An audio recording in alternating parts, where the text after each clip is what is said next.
Shalom, family. Shabbat shalom. Shabbat shalom. Y'all, today's subject is holy faith building. We're going to get into it. We're going to get some understanding of the definition of holy and how faith, being holy, builds your faith. So there's guidelines for that, so that you don't get self-righteous, because you may be overstating holy for your benefit, and what a line you can cross. So y'all, before we get into that, any questions or concerns, anything on your mind, heart, or soul that's been bothering you throughout the week, anything you heard we need to talk about? Shalom, bro. Shalom, my bad. Anybody, what's on your mind, heart, or soul before we get cracking? Spill it. Any questions or concerns? If not, y'all, we're going to go ahead and get cranking and get some understanding. First, we must understand the definition of holy. Give me that out of the concordance, whatever words, Hebrew words for it, so we can get some clear understanding in how it applies to us.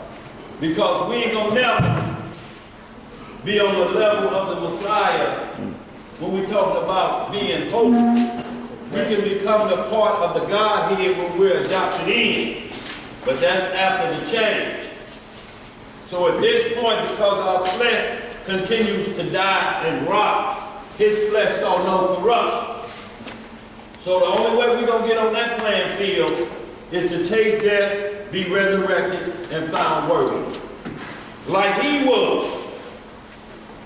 So for now, we practicing and have hope. So our hope, we have to look for things that we can't see with our natural eye, but we know they exist.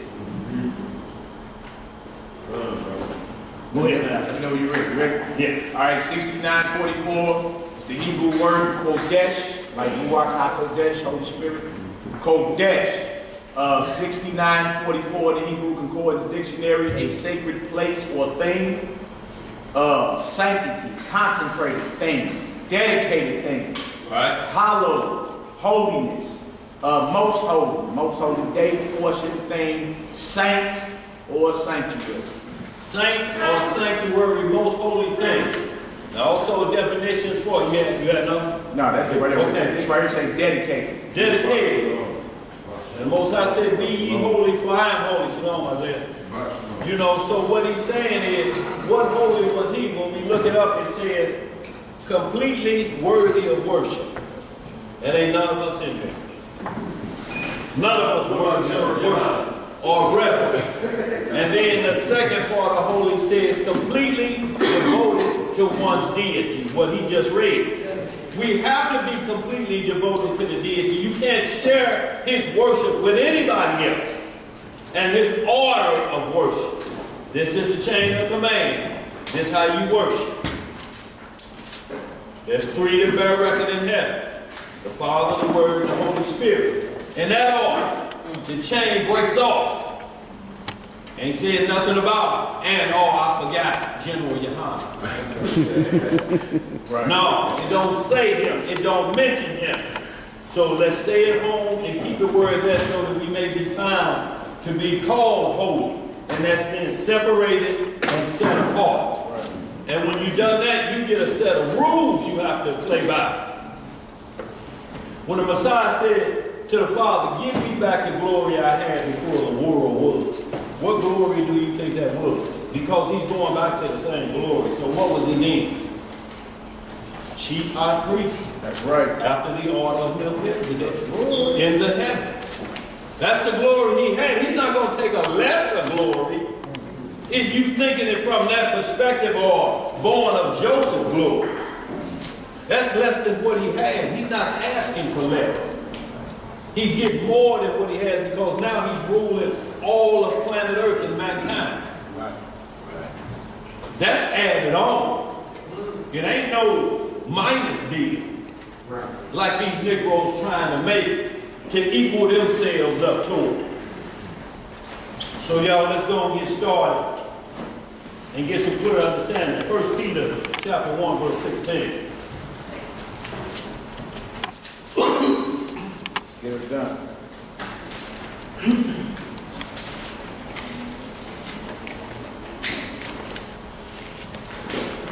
You know when everybody there. Dan, can you go back for it?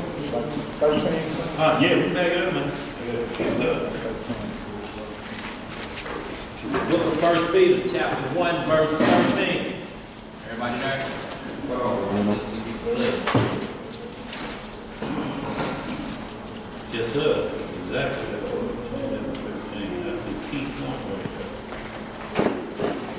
All right, y'all. 1 Peter, chapter 1, verse 13. Wherefore, gird up your loins of your mind. Of your what? Of your mind. So you have loins on your mind? See, this is what we have to understand. When Satan attacked Eve, he was going after her mind. Once he gets in your mindset to do wrong, that's all you're going to think about, ain't it? How to do wrong. And then that's called practicing sin, which in turn means wickedness. That's what practice sin becomes, wickedness. Because what your practice is how to get around without getting caught, how to get around it when you know you're looking in the mirror lying to yourself. Go ahead, bro. Verse 13. Wherefore, gird up your loins of your mind. Be sober, and hope to the end for the grace that is to be brought unto you at the revelation of Jesus Christ Yahushua. For the grace to be done what? Brought unto you at the revelation of Jesus Christ. That's when you get your glory. You trying to get some glory now, why seek fame? It's already washed in the blood of his name. Finished. That sounds like a song somewhere. Yeah, go ahead. Verse 14. As obedient children. As what? As obedient children. Obedient children, y'all. Look, all of us had friends, you may have been the ones that were other people knew by the way your parents raised you. They're obedient children. Even if you may have done something, but you ain't seen that go over the top. When the street lights came on, they went home. Obedient children, y'all. So it ain't like, so we have to be obedient to this word. And when we supposed to be home, y'all, we supposed to go home. Let's get some up. As obedient children, not fashioning yourselves according to the former lust in your ignorance. Not fashioning yourselves to your former lust. How you going to be a holy people, but yet you're going back to what you said I have to come out of? And I remember when I used to. Was it bad? Yeah, it was terrible. And now you're talking about that again like I miss it? Go ahead, bro. Verse 15.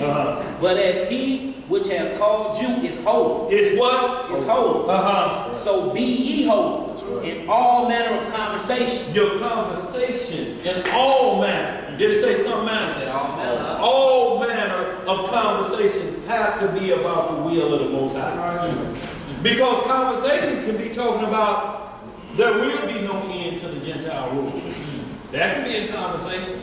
Conversation could be Joseph is the father of the Messiah. All manner of conversation have to be set apart from this word. This word produces offspring that's born to die. The death of the flesh corrupted, not the offspring of the Heavenly Father. It was never designed to see corruption. Let's get some up. Verse 16. Because it is written, be ye holy, for I am holy. So, go ahead and read that on out here. And if ye call on the Father, who without respect of person judgeth according to every man's work, pass the time of your sojourning herein fear. So, Pastor, so if you know, you already know, you done read about how he put Egypt down. You done read about the flood. You done read about all that. You done read about Adam getting thrown out. So, pass your sojourn in here in fear, knowing that tomorrow could be my last day, or the next hour could be my last hour. And it's not a fear of being scared of the devil that you go outside, a car may be driving through some old lady at the quick trip hit the gas instead of the brake and plow through the window and kill you. No, we're just keeping your mindset on the kingdom and how to be in the world, but not of the world. Because you hear it. And how do I set myself apart from this world being a part of it? How did Joseph, Daniel, and all of the other brothers, Shadrach, Meshach, and Abednego, how were they in corporate Babylon maintained? And I'm talking about second in command. Let me read these right here, Dan. Go ahead. Y'all write this down. Psalms 119, verse 120. It's going into the fear. While you in there, okay, good. Psalms 119, verse 120, and also verse 128. Okay. Those two right there. Psalm 119, go ahead. Yeah, explaining the fear toward the Most High. Feel me? 119 and what? 119, verse 120. 120, okay. Yes, sir, and verse 128. Okay. And Daniel always give an acronym. Fear is a false evidence appearing real. So we're not talking about that type of fear. It means like reverence, the deepest respect for the Most High. But this is David himself, Psalms 119, verse 120. It says, my flesh trembleth for fear of thee, and I am afraid of thy judgments. See, David's mind said it trembled at the fear of the Lord, and he was afraid of the judgments. Certain things you read the scripture about certain judgments that got to go around. Yeah. You're like, oh, they did what? What? They bricked who? Like, but it keep you in line though. Yeah. You feel me? Verse 128 says, therefore I esteem all thy precepts concerning all things to be right, and I hate every false way. Right. He hated every false way. So y'all, what we have to understand, y'all, you know, there is a way to practice the gospel. It's a way to practice these words, and y'all, we have to practice them according to the rules, not according to our will or what somebody else thinks, but according to the will of the Most High, because His will be done. Now, if you don't believe that, why you saying it? If you calling on somebody else, you need to be saying His will be done, so we don't be confused, or you don't teach confusion. You had something else, Mel? That was it. Okay, go ahead, finish that up. We finish that up. 1 Peter. Yeah, it's not that 17. Can you read? No, we can hold that. Now we're going to get to the right to the part, because it said, as it was written, be ye holy, for I am holy. And so we get the understanding of what holy is and its guidelines. We go to Leviticus chapter 11, verse 44. And we're going to read on down. Leviticus chapter 11. Yeah.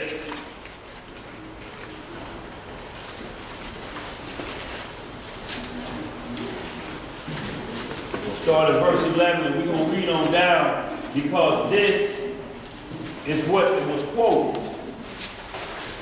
Yeah, because it said, as it is written. Yeah. Whenever y'all see that in the New Testament, they always referring to the Old Testament. Always. You see Paul, it is written. Peter, it is written. They're referring to what they grew up learning. Right.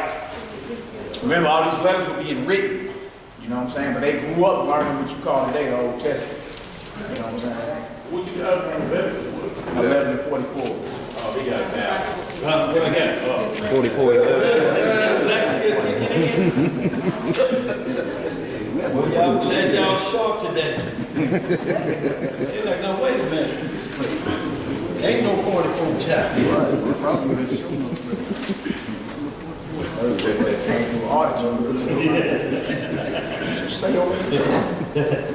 Book of Leviticus, chapter 11, verse 44. Everybody there? Yeah.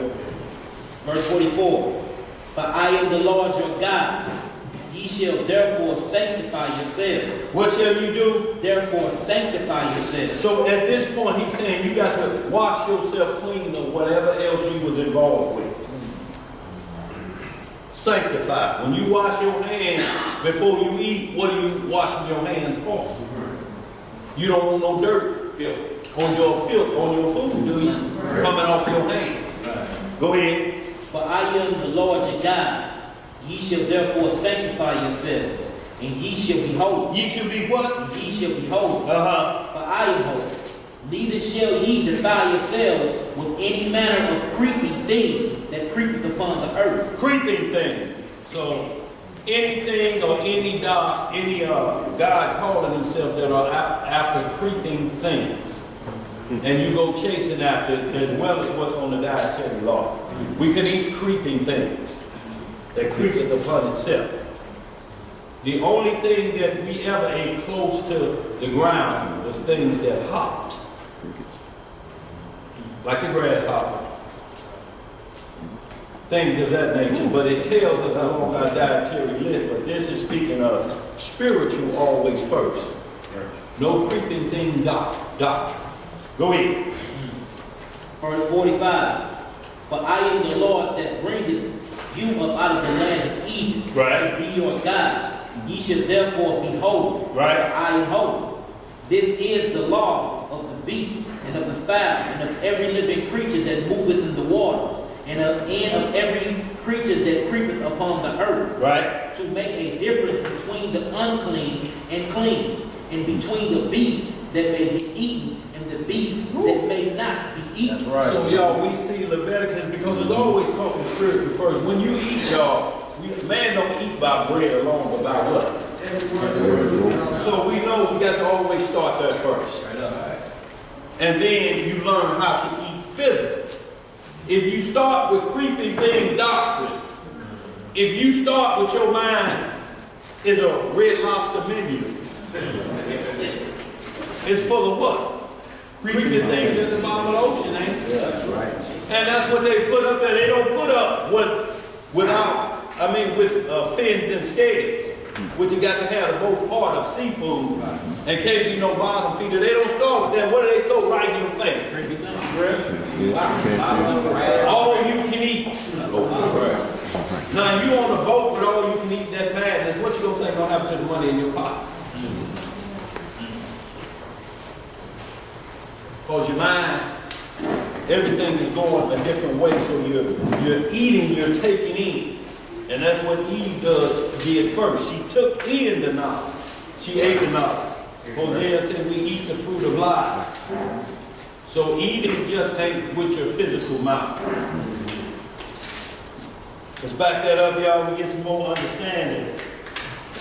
Leviticus chapter 19 is the point of being holy, what we want to establish the rules that separated us from the other nations. So y'all, we're going to read a little bit of this to get that understanding. We're going to see how it applies when the Messiah reigned and left the apostles in charge. They write. Because y'all, we got to stick with what's here. We can't go outside of here. Outside of this means you're going to be unholy, don't you? Yeah. You're going to be inclusive and not separate. Right. You say set apart, separate. Yeah. You just said separate us from the other nations. Yeah. The laws right here. So that it's the standard bearer. You know what I'm saying? It's going to be like, okay, nah, they must all going to be together because they over there act like this. Right. This is how they conduct and how they move. You know what I'm saying? So the laws are holy. You know what I'm saying? When acted out in this proper spirit, it makes us holy. That's right. You know what I'm saying? Let's get it done. Leviticus 19, verse 1. Reading from the book of Leviticus, chapter 19, verse 1. Yes, sir. And Yahweh spake unto Moses, saying, Speak unto all the congregation of the children of Israel, and say unto them, Ye shall be holy, for I, the Most High, your Elohim, am holy. So we see here again where it's written. Where the Most High saying, I'm holy. So if you're finding in his writings, his set apart writings, that it's okay to worship the pagans, then that will be included in these writings. But they ain't. Right. Go ahead. Verse 3. Ye shall fear every man his mother and his father, and keep my Sabbath. Ye shall do what? Fear every man his mother and his father. Every man that has a mother and father, there's an honor there. Right. A line you can't cross. So even in our warfare of going out, y'all, because look, the warfare is to bring in everybody. Right. You can't have the mindset that I can't give. I'm going to kill it. No, if that's your mission, you're on the wrong mission. Right. There's a time to kill, like Ecclesiastes chapter 3 says. Right. It's time for hunt and fishing right now to gain. It says that, yeah, that Luke 17 that they were just talking about, and where it says, I hid my money, that one. So you gonna hid the treasure you got and you didn't get nothing for it? You got it free and you sat on it.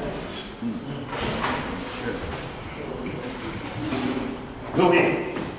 Ye shall fear every man his mother and his father, and keep my Sabbath. And do what? And keep my Sabbath. Right? Hey, let me read this definition of fear. Go ahead. It's, y'all write this down, 3372 in the Hebrew Concordance, the word yarah. And it says to fear, more to revere, what I have reverence for. Have to have what? To fear or more it means to revere, to have reverence for it. And then it says cause to frighten, affright, be afraid, put in fear, fearful, fearfully. And then it says reverence, and then it says terrible, and then it says thing. And this is why the Messiah said, don't fear him who can destroy body. You can't have fear about body being destroyed. Your neighbor can destroy your body. Anything can destroy your body, falling down a flight of steps. So we're not to fear that, but he said, fear him who can destroy body and soul. Where? Satan don't have that power. And then this trip off, He can only help you get there. and then trip off, it said for the children to fear their parents. Yeah. Have the utmost reverence and respect for your parents. Right. Parents, father and mother. Like today, you friends with your children. Right. You know what I'm saying? High-fiving, and I've seen some sisters hang out with their Mama calling them female dog. Look here, female dog. Yeah, you know what I'm saying? You like, now y'all cool like that? Right. Like that's how the homegirls hang out and talk. Right. That's your mother. Right. You talk to your mama like you talk to your girl on the phone.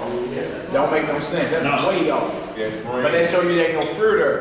Right. You know what I'm saying? Like you could say certain things that like acted as if you was cussing. Right. Right? Like you know you can say S-H-I-T. You could even say shoot. Sure. You couldn't say lie. Oh, you had to say telling the story. You telling the story. You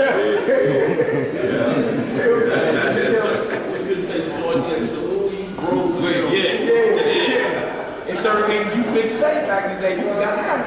Right. Straight up. So that if you learn from that perspective, then there's another perspective higher than that you have to understand that's in control of the one you fear here on earth. Right. You scared of her. You scared of him. Wait till you see the head honcho chief. Right. Go ahead, bro. Yeah, that's good. And keep my Sabbath. I am the Most High, your God. Right.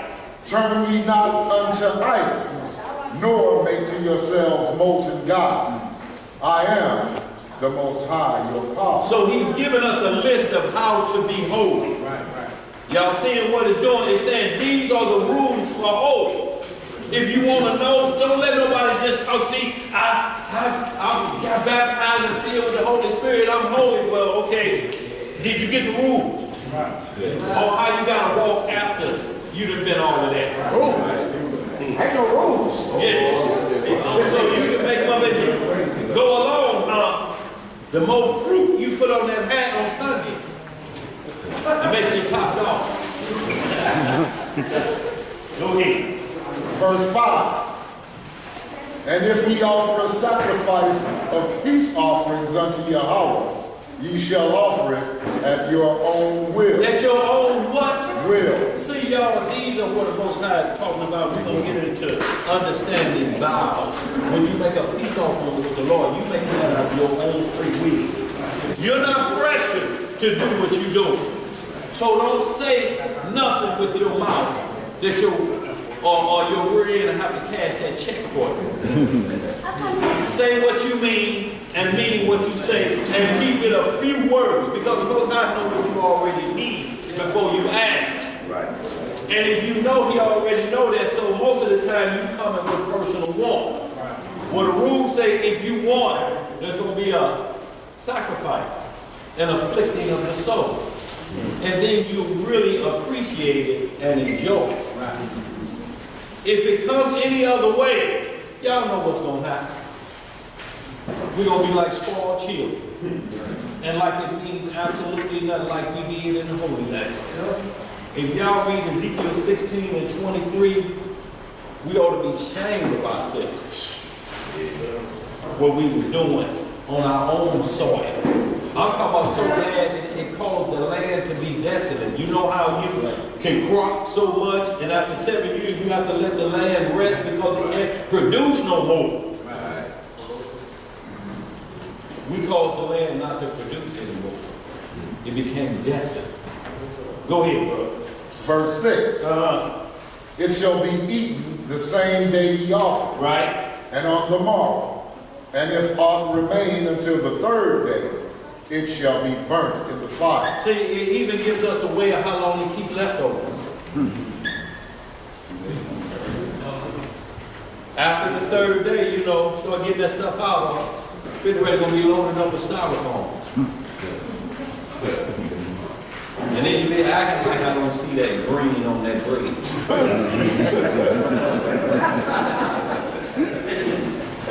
Go ahead. No, that ain't lettuce stains. That's mold. Go ahead. The book of Leviticus, chapter 19, verse 7. And if it be eaten at all on the third day, it is abominable. It shall not be accepted. So the Most High is just telling you when you offer any meal or you think in different things, there's rules for how long it can last. You know. And 3 days, like the Messiah was in the earth 3 days. So y'all, there's parallels to everything He's doing for a reason. Right. Go ahead. Therefore, everyone that eateth it shall bear his iniquity. So if you get the bubblies, you know why. Go ahead, brother. Because he hath profaned the hallowed thing of Yahweh, and that soul shall be cut off from among his people. So you see what happens when you don't obey. What happens, your stomach get a little upset. And y'all, there's nothing worse than your stomach. It's where everywhere you read in scripture it says, drink a little wine for thy stomach, for thy infirmity. When you're sick in the stomach, y'all, you can't do anything. You're doubled over. Go ahead. Verse 9. And when ye reap the harvest of your land, thou shalt not wholly reap the corners of thy field, neither shalt thou gather the gleanings of thy harvest. Go ahead. And thou shalt not glean thy vineyard, neither shalt thou gather every grape of the vineyard. Thou shalt leave them for the poor and the stranger. I am Yahweh. So the Most High said no matter what you have, you got to always leave enough to give to somebody else. Why? Because He said, I left the poor for you here so that you understand how to give. You always going to have the poor. It's a difference in a beggar and somebody that's poor. First, poor in spirit. There's always going to be people here for you to practice the word of the Most High. The poor is right here and they begging for it. And then you go to the physical side, where the poor needs help, not the beggar. Because it says the beggar is not to be counted as a lot. It's a difference. In your hand holding out for help till times get better versus your hands shaped like a cup. Because you think I done figured out how to be. If a man don't work, he don't eat. Or I done figured that one out. Just stand with a sign. Now, some of that could be true, but the sign has to acknowledge that I'm looking to get on my feet and pay it back sevenfold.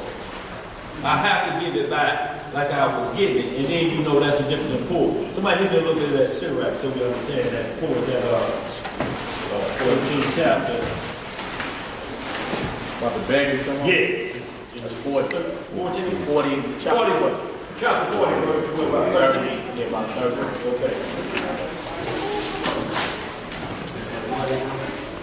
The one that's big, you can start up around 28. Sirach chapter 40, verse 28. Sirach chapter 40, verse 28. And look, y'all. Yeah, Ecclesiastes, because, y'all, when you understand these things and that word starts to get inside of you, you know, and you're able to call, that's what the scripture means. Look, the Holy Spirit is going to tell you where you need to go. But you have to be studied up on the matter, because you can go there and still read and not know what that means. So it's not there to explain it for you. It helps you remember where you need to go to express the, you know, what you're bringing forth, the lesson that you teach. You remember, or somebody else, your family recalls this way you want to go. Right here. Go ahead, yo. Verse 28. Look at Sirach chapter 40, verse 28.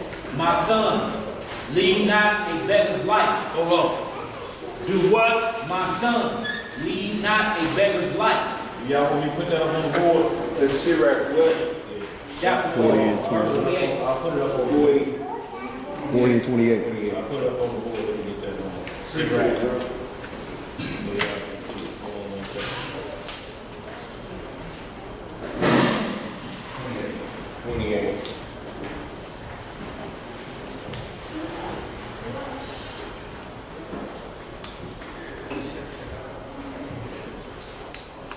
Back on verse 26. Let's say that. Yeah.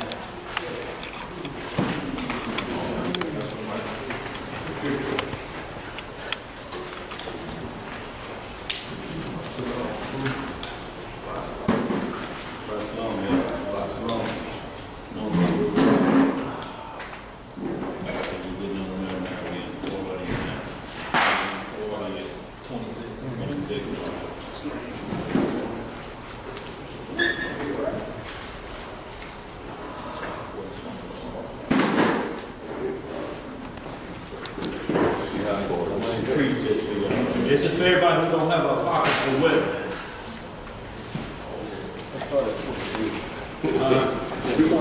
23? Keep reading back. Keep going back. I could do it.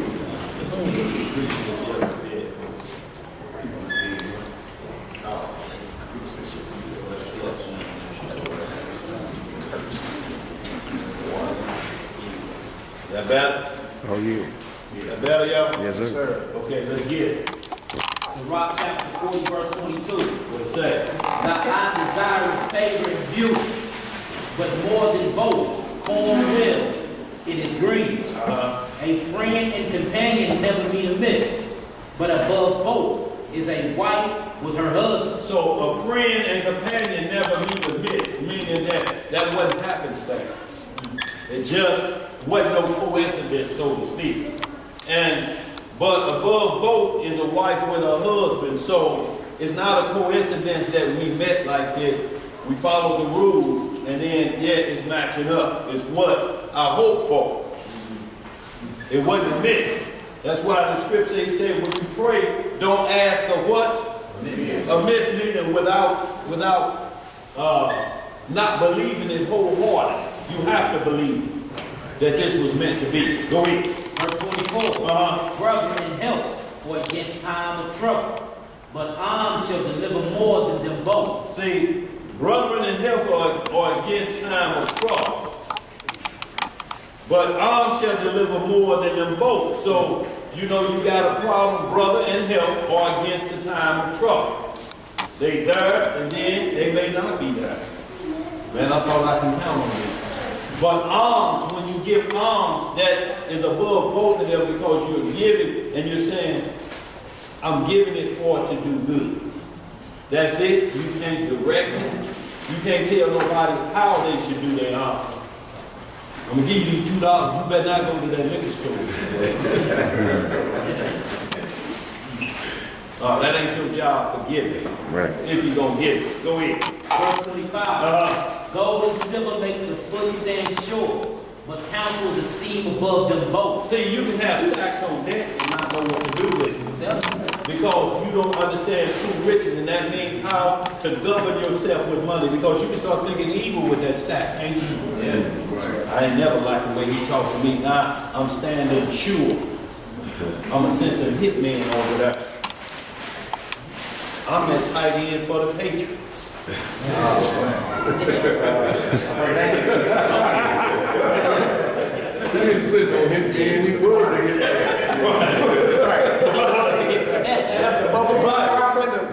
The core in it. Silly. Praise. Go ahead. Verse 26. Riches and strength lift up the heart, but the fear of the Lord. But the what? But the fear of the Lord is above them both. There is no want in the fear of the Lord, and it needeth not to seek help. See, there's no want in loving the Most High. It don't need no help. What do you mean? I got to. It don't need no help. Truth is an absolute. Right. The truth is, we in here now, ain't we? Yeah. And everybody that's sitting in here, this is an absolute truth. We wouldn't have to lie about this to nobody. Unless somebody asks you to lie about it. Then you got to tell them, no, I can't say that. Say I was over there when I was here. No, I can't say you was over there if it comes down to it. I got to say you was here. Go ahead. Verse 27. The fear of the Lord is a fruitful God. What kind of Lord? Is a fruitful God. So why would you be scared of anything else? Bread that don't satisfy. Go ahead. And cover him above all glory. My son, lead not a beggar's life. Lead not what kind of A life? beggar's life. Right?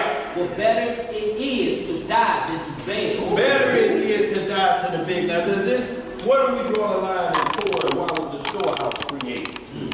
For the widows and the fatherless. You're going to face time and trouble in this land when the money may go short, something may happen. Take all of your wealth and tomorrow you in the soup line. So the Most High left the poor with us so we never forget about where we could be in the next hour, the next morning. Because if they change order, and they always do 2 or 3 o'clock in the morning, when we wake up, they can say the phone be ringing off the hook.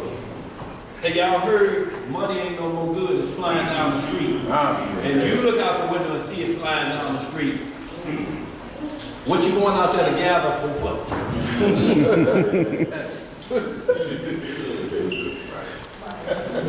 Go ahead. Unless you need something to get the cold out on the breeze. Because that's all it's going to be worth. Instead of new paper, you be throwing a Franklin or a Grant on there. Ain't worth nothing.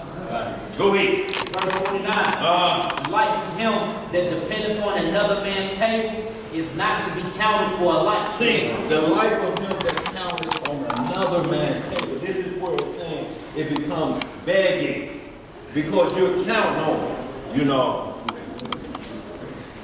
And you're trying to live your life count on another man's table. We get paid Friday. Right. We get paid. Yo, it's what got me going. When the old gal came home, my mom, tired, and I can see that fried glad that we overwalk on her when she pulled up. And got out the car walking slow like that. And I'm sitting on the porch waiting. And had my evening plans. Yeah. She get up there, I say, can you let me hold a little change until I get my army check? That army check was spent a week ago. Every Friday at 5 o'clock. Yes, sir. And she said, boy, I ain't got no money today. And I don't know what. It had to be an evil spirit. He said, ask, go ahead and tell her. Did you get paid today? Y'all, it was ugly. Boy, she looked at me, boy, like she was sucking on lemons with a vinegar chase. She said, I tell you what, if you ever in your life fix your mouth to tell me about my money. Boy, she said, I tell you what, matter of fact, come Monday, you better be working somewhere. I don't care where it's at, that waiting on that army checking the reserve, somewhere. Yeah. And I knew I had to get busy at that point. Everybody, because I had applications downstairs stacked up like a phone book. Just getting them. Y'all mind, give me an application. Yeah. Come home with a stack of them, throw them over there. What you doing? But that's what changed that around. From the beggar's life, waiting on somebody to get off when they done got paid. Yeah. Go ahead, bro. Verse 29 again. The life of him that dependeth on another man's table is not to be counted for a life, but he polluteth himself with other man's meat. See, he pollute himself, y'all, because he'll take whatever they say, he'll do whatever they say, you know, because he's dependent on, and they dog got Go ahead. But a wise man, But a who man? a wise man, well nurtured, will be well beware thereof. So a wise man will be beware thereof not to become a beggar where another man could use you like a $2, you know what? Go ahead. 30. Begging is sweet in the mouth of the shameless. Of the what? Shameless. Begging is sweet in the mouth of the shameless. See, when you have shameless, that means you've lost your regard for life. You know, you just don't care no more. You borderline and reprobate in the mouth of the shameless. Don't care who he'll ask some money from. Little shorty's back there. I seen your mama give you a toy. Let that little have that toy. Let me get to the mouth. Shameless at that point. And because you didn't heard us, well, I know you ain't asking this baby for 8 months. I'm going to give it back to him. Hey, man. Begging is sweet in the mouth of the shameless, but in his belly there should burn a fire. And it's going to burn a fire, y'all, because you always, every day, because what it make then? Now you got to start how to scheme.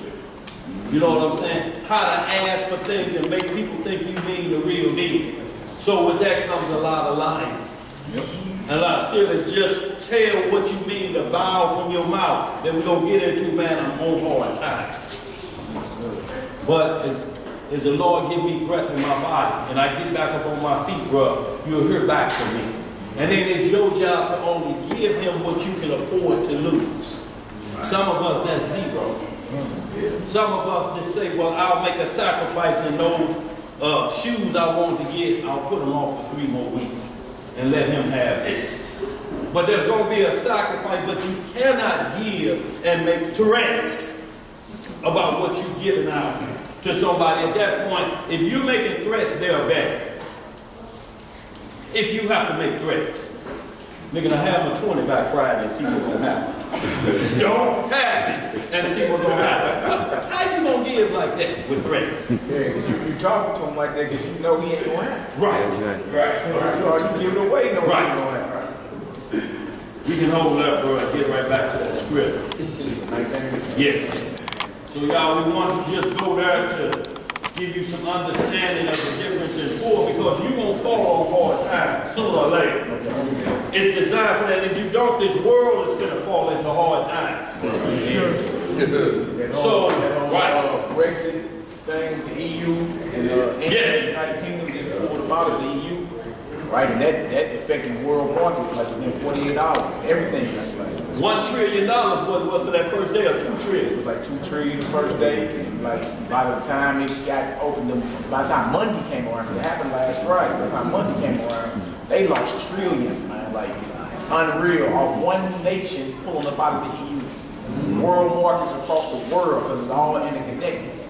feel me? So you got the signs that it's coming. The economic collapse and all that. You say what?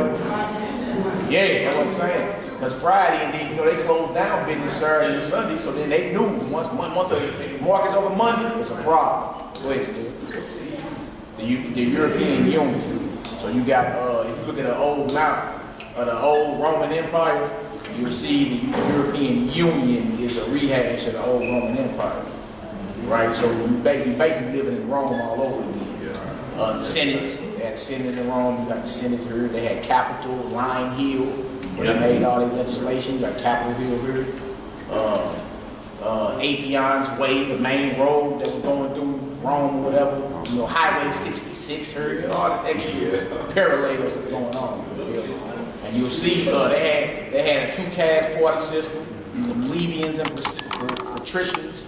Here you got the Democrats and Republicans. They wore blue and red as well.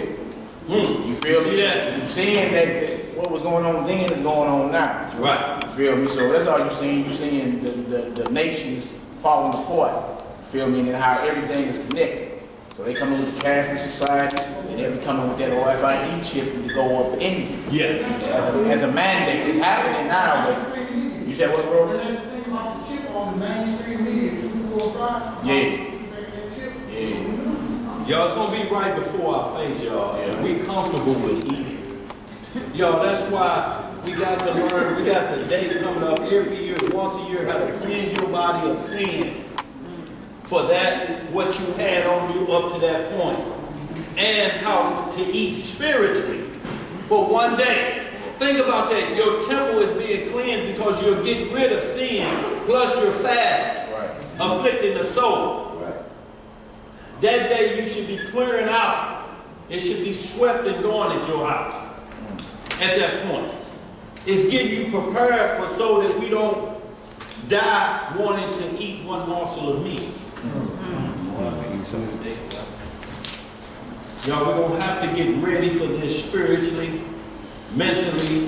That's why I said you start off in your mind. That's your heart first. That's your mental heart. And then it goes down to the fleshly heart. And that's what makes you vibrate, because now it's living within you, within that breastplate of righteousness. Now that's the breastplate of righteousness, but it got to start here first and make its way down. Go ahead, brother. Where you at? We're in the book of Leviticus, chapter 19, verse 11. What does it say now? It says, ye shall not steal. You should not do what? You shall not steal. Go ahead. Neither deal falsely, neither lie one to another. See, stealing is if you, like you say, a beggar is a thief. Because he's asking for something he know he can't give back. Or he'll just ask, man, give me $2. He won't say, man, loan me $2. Man, give me $2. Now when you like, man, what? I say, man, give me them $2. Oh, you wanted that back? Oh, if I'd have known you wanted them $2 back, I would have. Read some more. Verse 12. And ye shall not swear by my name falsely, neither shalt thou profane the name of thy power. I am the Most High. See how swear and the power is always together? Why we're told not to swear? Because if you swear on the Lord, you asking for trouble. Right. And you figure the only reason you invoke the Lord's name is you're trying to convince them that I'm truthful at this point. Now you ain't talked about the Lord, ain't did nothing to you. And now you invoking his name with your hand shaped like a cup. I swear for living God. Let's get a little bit more of that to understand swearing or oath. We're going to come right back to this Leviticus because it's our chapter. Over where you at in Leviticus, and we're just going to hit a couple quick understanding of vows. And what this is what the Most High said 3 times a day. Morning, noon, and evening, you should go in your closet and pray. 3 times a day. You should do that. Because that's your private time to talk to the Father, and that's the time you need to be holy in that hour. When you go those 3 times a day. It keeps your focus on what you're doing. Because you won't be into so much wickedness when you know prayer time coming up. Right. You ain't lying, bro. Go ahead, bro. Let's go to Ecclesiastes chapter 5. Oh, we got a question right We here. got a question. Go ahead. I got it set up in my phone to pray at 9 o'clock in the morning, 3 in the afternoon, and 9 at night, every day. Yeah. If it's mandatory, then I still pray throughout the day. That's good. Good. Like say mornings, if we use the clock 6, 12, and 6 again, or right before sundown, because that's a new day. So it always will call the evening prayer. You ever see that? You see that all throughout the scripture. Not the going into the next day prayer, the prayer before the next day. And you get that time clock. The street lights come on. What you got, brother? Huh? Okay, we need y'all. Y'all know how we got to do the rotation out there. We got the monitor out there. So y'all hear the class. We just need a soldier to rotate at the door. And for y'all who don't know, they put a lock on the door because of the riffraff that was coming in the building, hiding after it locked up and trying to make their way through and burglarize the place. Somebody looking at the deal chilling, boy. Yeah. A couple couches. No, boy, yeah. Have a home in there. Go in their refrigerator and clean up the leftovers. We got a bathroom, some food. Boy, AC on. Right. AC on right. Keep quiet.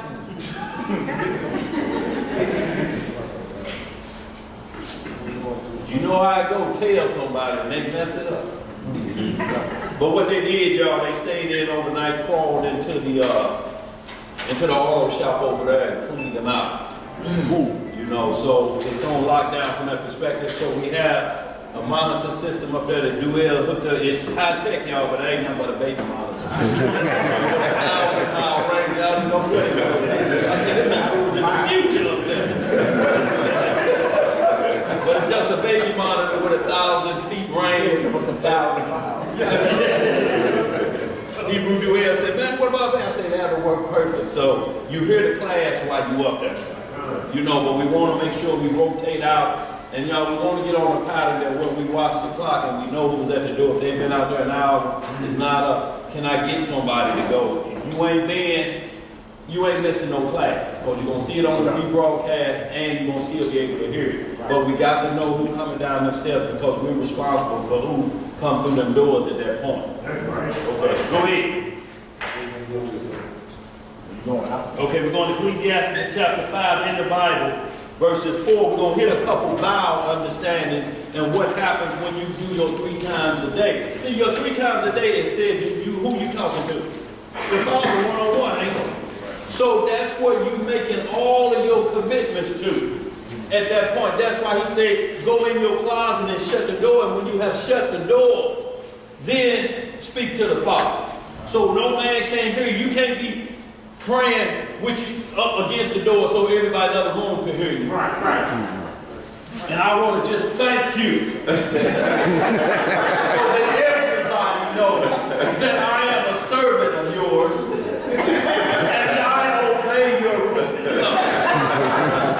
You ain't fooling nobody but yourself. Go ahead, bro. Start verse 4. Ecclesiastes chapter 5, verse 4. Unless you want to back it up. We're in the book of Ecclesiastes, chapter 5, Right after Proverbs, yeah. verse 1. Keep thy foot when thou goest to the house of Yah. What you got to do? Keep thy foot. What does that mean, y'all, when you keep your foot? What? Say it again.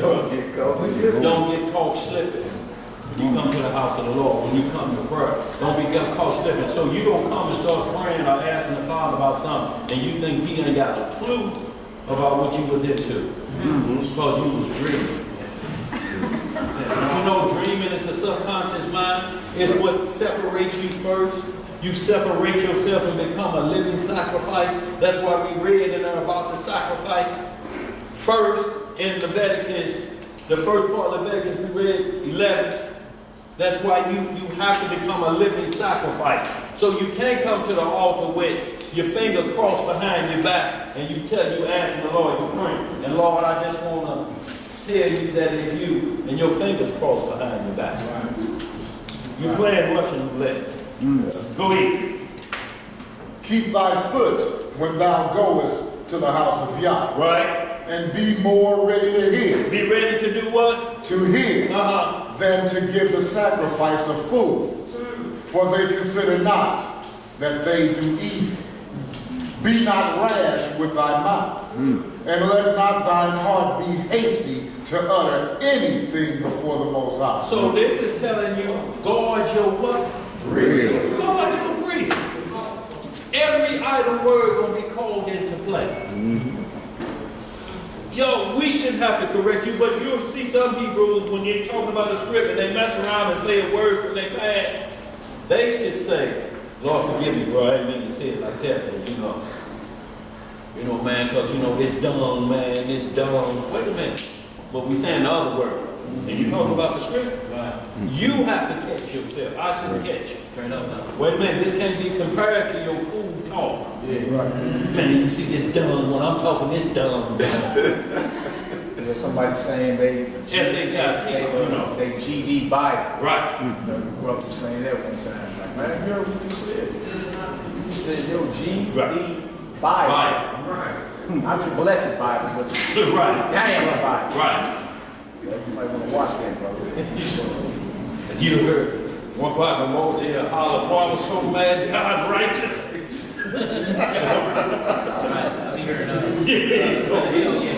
Heaven, yeah. So, right.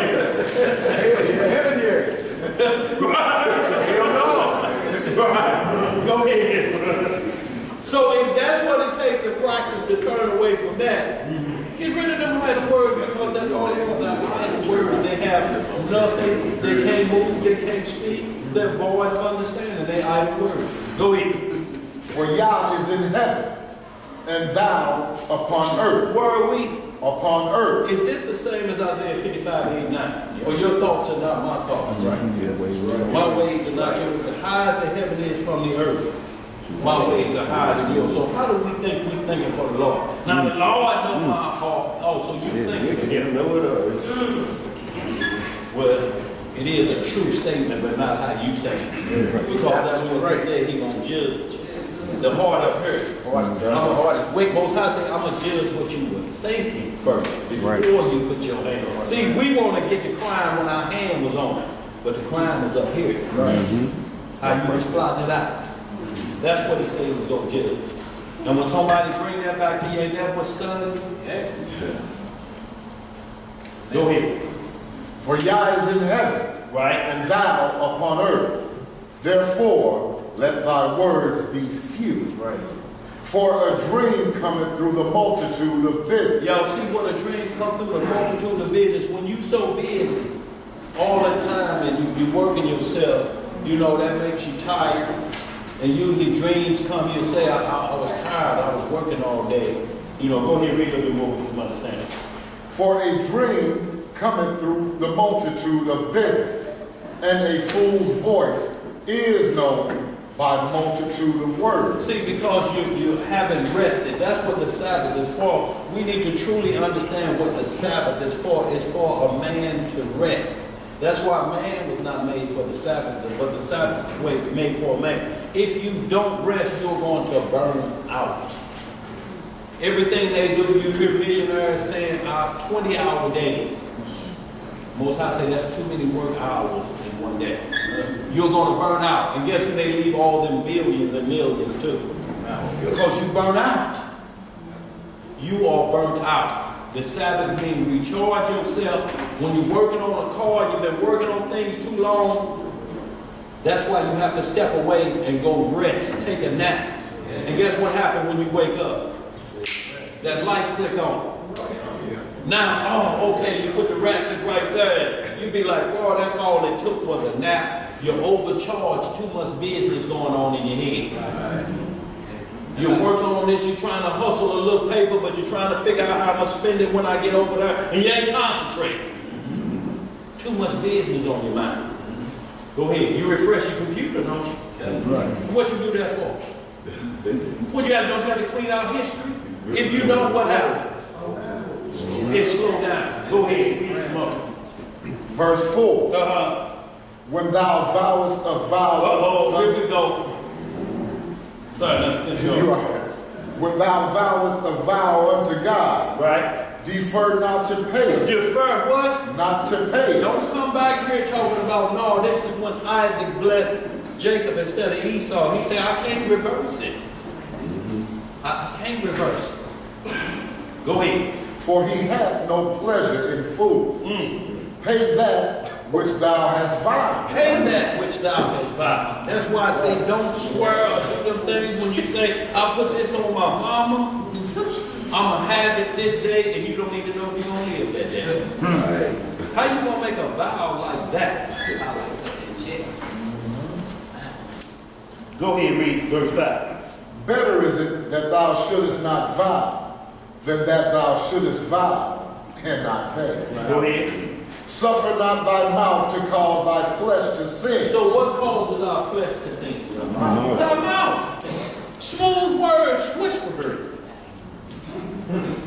Naughty nothings in the moonlight.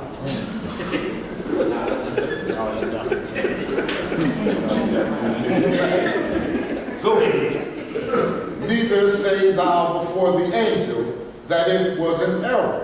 Wherefore should God be angry at thy voice and destroy the work of thine hand? This is what Sarah did when she laughed. And said, I know you ain't snickering, are you? I didn't laugh. I didn't laugh. And he said, you laughed. And that's what Isaac means, laughter. So she keep a reminder. Y'all need to be reminders, y'all, when you vow a vow. Go ahead, bro, read that last one. For in the multitude of dreams and many words, there are also divers vanities. But fear thou the Most High. So I want you to read down to here. Okay. Read down to King. Okay. If thou seest the oppression of the poor, and violent perverting of judgment, and justice in a province, marvel not at the matter. Don't marvel at it. For he that is higher than the highest regardeth, and there be higher than they. Yes, sir. Moreover, the profit of the earth is for all. The king himself is served by the feast. So when you see it like when it said marvel not as I look, you can have what anything anybody else has if you do it the right way. That's how the king got in that place, unless they put him in there illegally. But we have to be careful because once I set up kings for a certain reason, and I have them brought down low to see if they're going to be obedient and cheer up. Go ahead. Verse 10. He that loveth silver shall not be satisfied with silver. Right. Nor he that loveth abundance with increase. This is also vanity. When goods increase, they are increased that eat them. And what good is there to the owners thereof? Saving and beholding of them with their eyes. So we see that like you keep stacking paper for what? If you're getting it illegal. If you're a drug dealer. And some of us have been in the profession of chemical entrepreneurs. But you know you can keep stacking paper, but you stacking faster than you can eat and spend because you can only spend what can't be taxed or traced. So now it's stacking up, but you're limited to what's piling up. It's just piling up. And guess what's going to happen when your foot slips? It's going to be left for the FDA to divvy up for new cars or whatever else, and you're going to go in without broke and just tell stories of what you used to be like on the block. Man, I had 24s on that cutlass, and I would ride around Coke Bridge and circle, use it, and come back through. They thought I was done. You just in a 1 block radius. Because you dare not take that out of Chesterfield. Go ahead. Verse 12. Yeah, boy. Here it comes again. Verse 12. The sleep of a laboring man is sweet, whether he eat little or much. but the abundance of the rich will not suffer him to sleep. Look, this is what it's saying. An 8-hour gig, when you come home, it's sweet sleep because you didn't earn what we call an honest living. You ain't got to worry about nobody knocking on the door where mine's at. You done earned, so your sleep is sweet because you didn't work. So now you do recharge the body, now you're ready to rest the body for the next day. So your sleep is sweet. But not you just trying to stop. You got worry now. Is anybody going to break in? Anybody going to do this? I'm going to still try to live down on Coke Radio with 50 minutes. Try it if you want to. You going to have, like them bars covering air conditioning, they will be covering the whole house.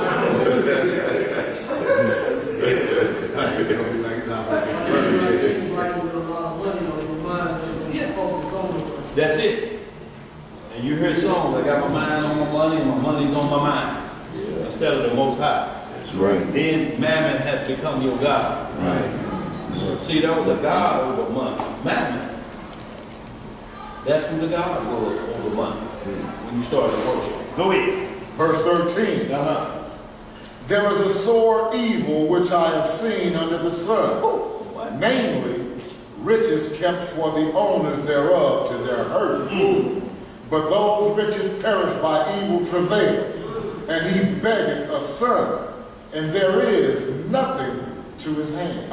In his hand. Read that verse 15, we're going to jump to the next one. As he came forth of his mother's womb, naked shall he return to go as he came, and shall take nothing of his labor, which he may carry away in his hand. Nothing you won't take with you in the grave. You can put them rings on them and that Gucci tie. But if you go to the American Veterans Hall, you probably don't see the grave niggas in that outfit. His rings on. You think they're going to put him in there with all that on? You laying up there like this, smiling.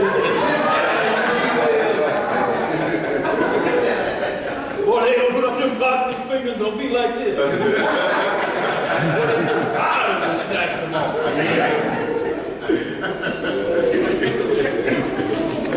You think you're going to wake up in the kingdom, you know, looking at your feet for your gaiters and no.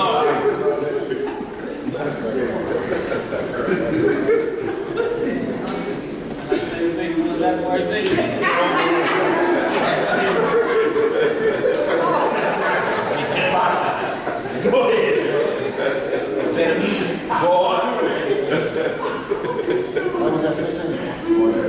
No, we're good at that. So y'all, we're going to get there. We're going to go right to another Deuteronomy 23, 21. We're going to hit a couple of these so we understand the vows to the Lord, what you do in that closet 3 times a day. When you say, I'm talking to you, you got to say, if it be thy will. So what you're saying is, if what you're asking for don't happen, either you got work to do, or you didn't try, or no. And you ask why? Because I said no. You can't do that. Right. That's what the Egyptians do. No, you can't have that. That's what the Hittites seek after.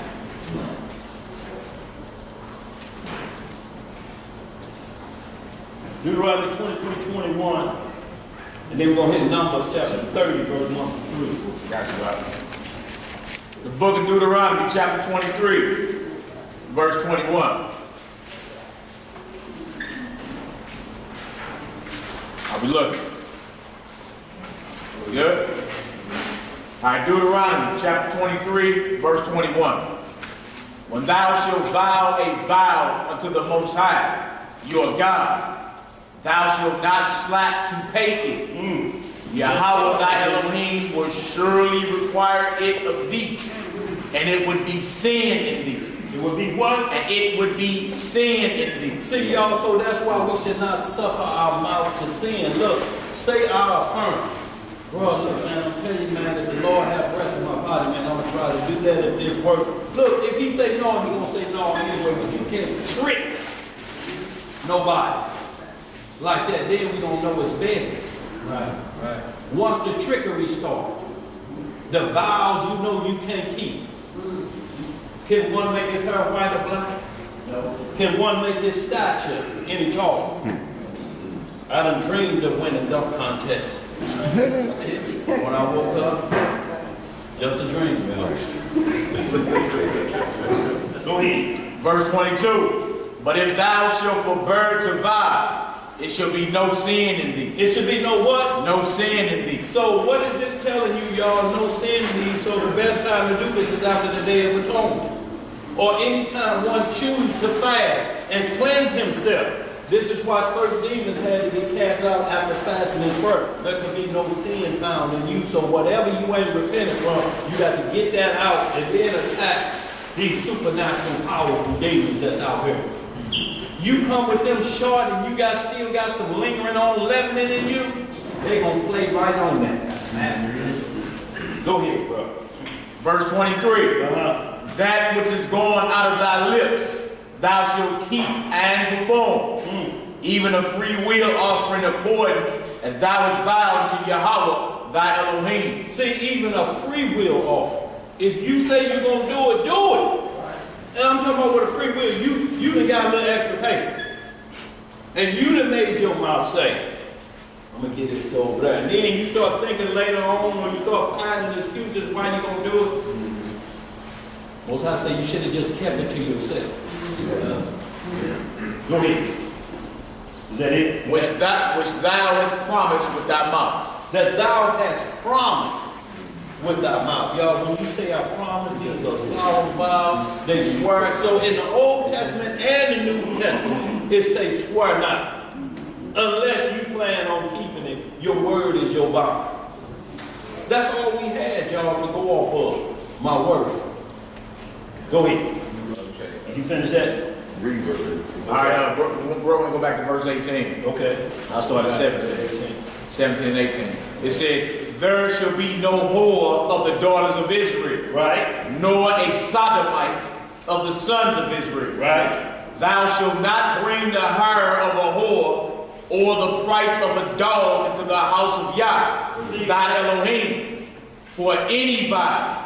For even both these are abomination unto the Most High, your God. The hire of a whore or the price of a dog. And this is where Ain't no pimp come in there. No, ain't no pimp. This is where women, right, you get the term where you start calling a man a dog. These were temple prostitutes and male whores. So you can't bring the price of that up into the Most High God. You're making your living off of ill-gotten gain. And that's where, you know, you hear the term dog from. Man that has many women with bad behavior. Let me say it like that. And they're just doing what they do. And the whore is a practicing part. She's gone on, moved from here to now. I like the way I get this on Tuesday from Hank. And this on Thursday from her. And this on Saturday from Rufus. No, somebody paid it, Yeah. Don't be get paid. Right. But look, they got you to the point where you beg more than them. Yeah. It's crazy. Because it says in Proverbs when it talks about that, there is no bloodshed that had been for what we're saying, intercourse without marriage involved. It's a level of fornication, but when we talk about crimes against it, for one to be punished for it, unless they were married, we see punishment handed down. But the other, it just keeps warning a man, it's a wealth taker. It's a wealth taker. It's a wealth taker. You're going to wish you was married when you get through paying like this, because you got to pay for secret. You got to pay for yours and for my light's going to get cut off. It's a wealth taker. Because you're paying high dollars because you don't want to be seen. Now let me read this right here. This is the same. It's out the Scriptures Institute for Scripture Research. Got all the Hebrew names in it, right? Yes. Now sure about this right here. Same verse, Deuteronomy 23, 17 and 18. It says, none of the daughters of Israel is to be a coat prostitute, nor any of the sons of Israel be a coat prostitute. See, and that's what we're talking about. Kanye and Kim and coke prostitutes, and I'm not slandering them. I'm saying they got a photo with them laying in the bed now, and all of their partners are different things that are made out of manacles. Have y'all seen that? Yeah, I've seen that. More and more bestiality. More and more bestiality, and what she's doing is now it's the flesh tone undergarment. So you looking at her like she's naked, but she's married to him, and they're married to the industry. So they're whores and prostitutes of the industry. That's what was going on in Corinth. Yeah. And this is what Paul was saying. He said you can't be married to a wife and then have a harlot on the side and say, this is my wife, and she got 3 other men. Those other men come to your house. You got a threesome going on. You say co-prostitute. Yeah, go ahead. And this verse 18 says, do not bring the harlot fee of a whore or the pay of a dog to the house of Yah, your Elohim, for any vowed offering. For both of these are an abomination to Yahweh, your Elohim. You think you're going to put stacks in the offering plate? Yeah, that's what And you, from heroin saying, and you drop them stacks in there? Frank Lucas in this thing. Yeah, ain't gonna work. So we finished that up on the Deuteronomy. Numbers 30, verse 1 through 3. No doubt. The book of Numbers, chapter 30.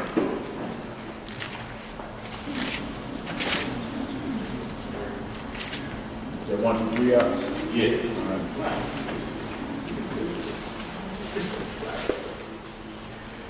Anybody got any questions so far? Any questions or concerns? What we're going over?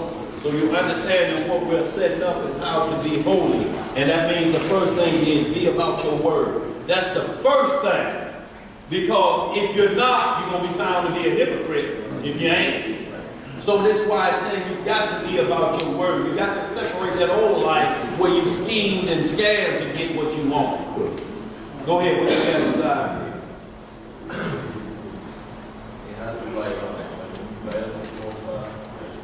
Speak up a little louder. Like when you fast to the most high, you have to fast that whole day. No, you can fast. It's your choice. See, that's why you say a free will offer. Even if you do a free will, if you say, I'm going to do 12 hours today, I believe I can do 12. And you start looking at your watch at 9 hours and 13 seconds, it's a problem. You're ready to break your vows at that point. You can't look at your watch. If you look at your watch, you cheat. You're waiting for it to hurry up and be over. What happens if you right there and then the news come on? All the grocery stores is empty. Family Dollar's this. Ain't nothing left. Oh, man. Time to wipe your teeth off. Your fast is your fast is going to be expensive.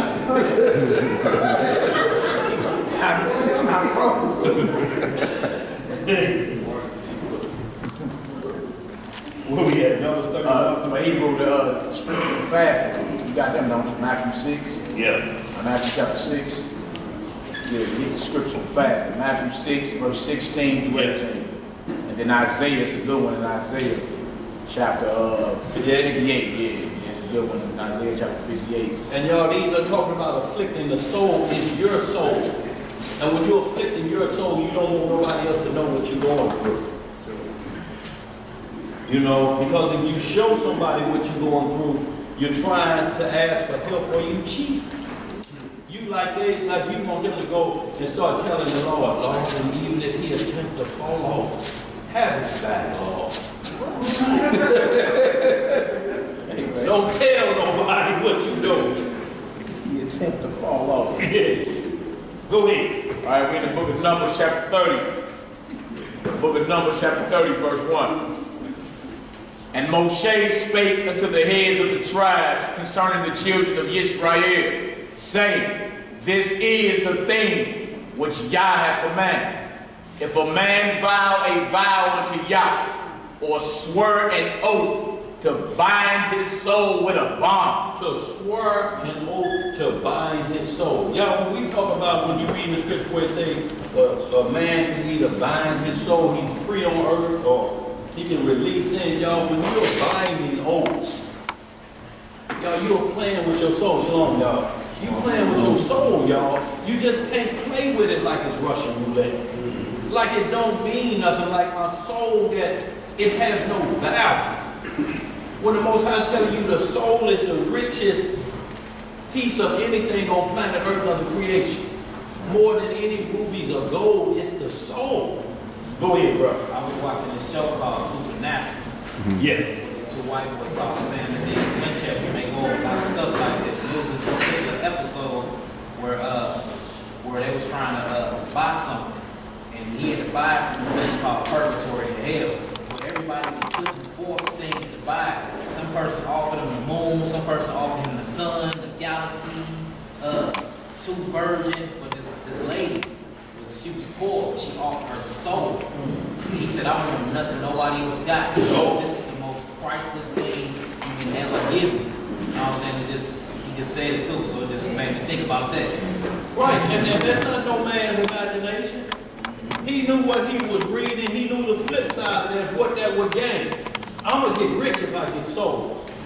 Look, all of these people that are leading astray, how are they becoming rich? All for gullible souls, ain't it? Go ahead, read some more, man.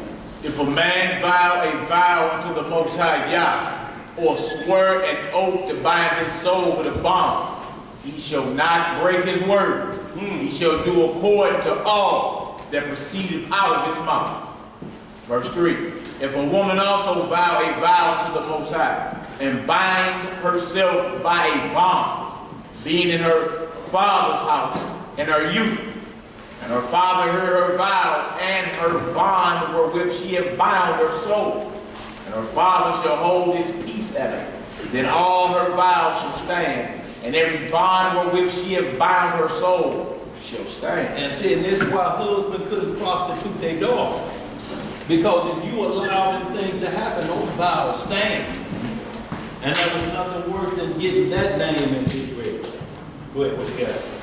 Why you just sit on that prostitution real quick?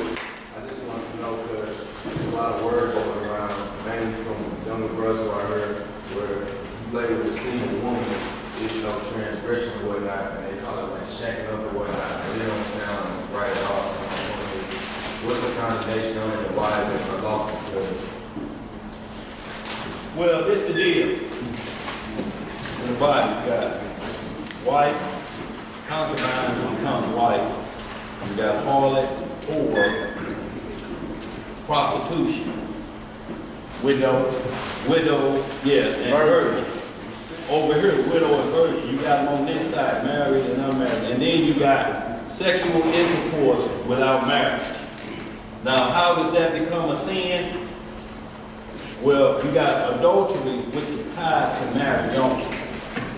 You cannot be an adulterer unless there is one married party involved for it to be adultery.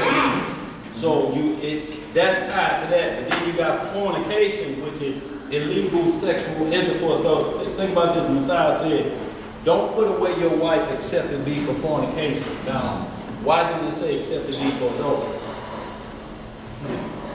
So it means there's an illegal sex act that's been brought to the covenant of marriage.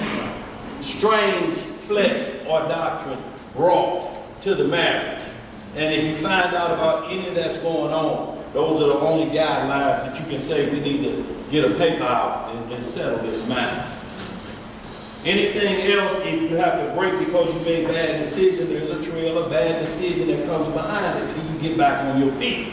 That's why I say if you loose, stay loose. If you're together, try to stay together best you can. But to keep from burning that burning lustful desire that's in you, because once you cross over into this side, it ain't no turning back. So to keep that from eating you alive and make you do something you ought not do, it says marry rather than burn and lust. And that because it's always going to be on. So that's one way of understanding fornication and adultery are two separate things, but adultery falls under fornication. Yes. Fornication is the top of the thing. It says illegal sexual activity, and these are the things that fall upon it. Adultery, bestiality, same-sex marriage, homosexuality. All of these fall under fornication. Now, when we get to two single people having relationships and refuse to get married, or what we call friends with benefits, there's a lot of other benefits that come with it. STDs, unwanted children. When I say unwanted, when you say, damn, How I know it's mine? That's a problem. Because now you're saying I am into fornication because I'm questioning, could it be somebody else's? And if I got that question in my mind, that's a problem already. I'm into fornication. If you're sleeping with a single and there's no plan to say, you know what, we need to tighten this game up. We need to get some due benevolence going. We need to get some paperwork in order so that we move from this status of two single to, you might as well, you understand? Or, it's like what the script say, Proverbs 27:3, it's a wealth breaker. It's going to break you down. You can't keep up. Hit the Proverbs 27:3, just a little bit of that. You can't keep up. I believe it's Proverbs 27:3. You know. Another word for that is bitterness risk. It's all type of risk that you're going to have because venomous risk. Yes, sir. Absolutely, John. That's what it's going to bring because it's going to eventually want all of the things of the bond of marriage, and that means a covenanted contract. However you choose to do it, that where you are the due benevolent and you give due benevolence to this individual, and it's publicly known that we're out in the streets, people know. And when we talk about publicly known, the society understands, or whoever you're around understands that. You know. But other than that, it is what it is. But we got too many places where Judges 11, Samson married two harlots. The two harlots that came with a baby to Solomon to split the baby. Did he punish them for having children out of wedlock? So all of these things you have to start to answer, where is the punishment for single women who's doing that? The punishment is it's going to break them down. As soon, you will never, ever, when you take that time off, ever, even if you have been married before and now you're getting remarried, you got to sooner or later feel like you've been a renewed virgin, so to speak, without we get too graphic in here. But if you come to the wedding with a 2x4 and a string for your husband, you had too many.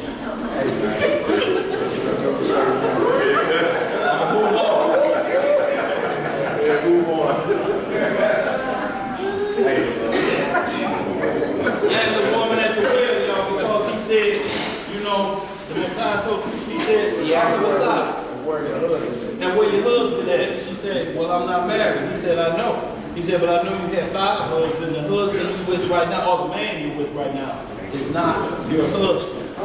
But he didn't tell her to go and sin no more like a woman that was caught in adultery. We're not promoting free sexual intercourse. But what we're talking about is if you try to beat it around the bush, it's going to be a wealth taker. And that's going to make you sooner realize, sooner or later, either you going to wish you was, or you're going to back away from it for good, because it only comes with bad names. Eventually, you're going to end up with the temple names. Because if it keep going and there's no promise to look for the future, because that's what it's about, ain't it? Well, at least to the women. You know, and if you can't be found that way, it's going to be a problem. If you keep finding men. The man that finds his wife finds his husband. You can't keep finding husbands. It's going to be a problem. It's always going to be a problem. So y'all, we want to make that clear. What sin is transgression of the law. There always have to be some bloodshed. And what we're looking for is bloodshed of that. When that takes place with two people that are single and they have a relationship, what it says is they are going to be beat down and wish they had been married. See, there's a perfect will, and then there's a permissive will. So, you know, because the script go into, if this comes out of you, what are you supposed to do? So it goes into the only way intercourse can happen. And most of it is, if it happens with somebody that belongs to somebody else, it's a problem. If you bring somebody into your home that belongs to somebody else, it's a problem. You can't have a concubine on the side in secret. Because she got some more secrets. It's somebody else's secret too. You think it was your good laddie looks? That you got twisted? The whole So, no, Go ahead, bro. I'm got a question. So, does that going to possibly causing somebody else to sin? Like if she don't got a true understanding of it, but I use that common mind to my advantage. Yeah, being Right. trying to be slick. Yeah. Right. I'm causing her to sin, so her sin will be on my head. Right. Correct? Absolutely. Hey, I'm I just mean, making sure we get it. good what you're saying right there. Yeah. Because I think that's where your ride is really going with it. You feel me? It's people looking and like, okay, is that cool or not? You feel me? And if that's cool, you feel me? Then what is it? What is the bad behavior that's coming behind it? Right. Like is that okay? You see what I'm saying? So I think that's where the brother's going, Right. addressing the bad behavior, what's going on. And then trip off this too. There's a lot of people that's loophole people, you know what I'm saying? Trying to be on some brother, technically, Right. you feel me? Right. But see, at that point, he revealing where really his lust is at. Right. You feel me? Technically, brother. Right. No, that ain't what it is. So it really reveals what's really going on up there in the mental. Sneaking in through the back door. Yeah. See, that's the thing. You don't want to be in the spirit of tiptoeing. Right. You feel me? Or be a loophole Israelite. Like you looking for a loophole to seek to defeat your lust. Right. That's what you don't want. You feel me? If you seeing that's bad behavior. You know what I'm saying? And you know, like you ain't fooling nobody. You know in your mind what's up that you really on. You dig? So you can try to lie to yourself or block out that voices that you know you shouldn't be doing that. You feel me? But then others are watching as well. So yeah, the bad behavior, watch out for that spirit of being a loophole Israelite. Right. Technically, brother, and you like, you know good well, you ain't finna get off on no technicality on judgment day. No. Feel me? So let every man examine himself. The brother brought out excellent examples about no judgments on it, but then where are we at? What do you say? Well, okay, in your mind, technically, I can go get a harlot then, and it's no sin. Like you don't want to be in that spirit. Right. You see what I'm saying? Like you don't want to be in that spirit of looking for ways to justify what you lusting after. To get, and basically what you're saying, I want the rewards of the matter. Yeah. But I want to get them this way. Well, this gonna cost you this amount. This amount you ain't gonna be able to keep up. Exactly. Look, because the problem is, she say it's mine. How does she say it's mine? It better be mine. And then also, we were talking about this earlier. In the script, the fathers gave away their daughters. Yeah. You feel me? Like a woman was never built to be in a position to go pick a man and make a decision. Like she playing a role she was never built for. Right. You feel me? So now you got women picking men, choosing men. You feel me? And you see what's happening, whether you call them relationships or marriages. Look at the success rate. Right. Look at the success rate. You feel me? So you got, again, we got a worldwide radio show. People call in. You know, some sisters be crying or whatever. But let's get on back to the source of what this thing really is all about. Right. You feel me? Word of men that giving away their daughters. Right. Because a man would sniff the little joker like, joker ain't gonna marry my daughter. Right. But you sniff the spirit right on him like, nah, I'm good. You feel me? But today, you like, well, I hope my daughter make the right decision. She's supposed to be in a position to make that type of decision. You feel me? She wasn't built for that. Right. To be making, okay, which man, and no, I don't like that one. I'm gonna go with him. He a little taller. That was about. None of that. You feel me? The father made the decision, like, all right, yeah, you stand up, man. Who your father? Where you from? Okay, yeah, that's what's up. Stand up, man. I know your father. Right. Me and him labored many years. That's right. Now, with that being said, that's just like when I met my real, and I met her father. And I didn't know until after we got married. But, you know, he ran a background check on me. But it was his concern because I was taking his only daughter. Right. You understand? But he saw what I did in my past, but I'm good. You understand? Right. But we don't have that anymore. We're watching our dog. Right. You know? I'm watching mine. And how many in the house in most cases. Yeah. Right. And then how many brothers have actually hollered at the father if he's still around? Yeah. Even if that ain't cool. Right. You feel me? How many of us, like, I'm gonna take care of your daughter. You know what I'm saying? But how many of us done went and did that? Right. Look, and what he's saying is, look, you can't, that lets him know that I'm taking ownership, so to speak, of this. If you make a call, hello, Mr. Johnson. Yeah, this Mr. Johnson. You don't know me, but my name is Earl. Sarah. You know, we've been kind of hanging out, but she's sick and the doctor want to know, can they operate? Right. You don't know me, but I'm your daughter's husband, so to speak, a boyfriend. But I need you to make a decision for the doctor that I'm supposed to make. Right. You said a boyfriend, so to speak. Right, look, bro. So, you know, this is where you can't be. How you don't know what her heritage name is? If he's her father, uncles, or somebody. Right now, if you got, like I said on the side, you don't know who her mother's last name or her father's first name, you got a problem. That's a lustful thing out there. You got to ask that so you know where the category's at.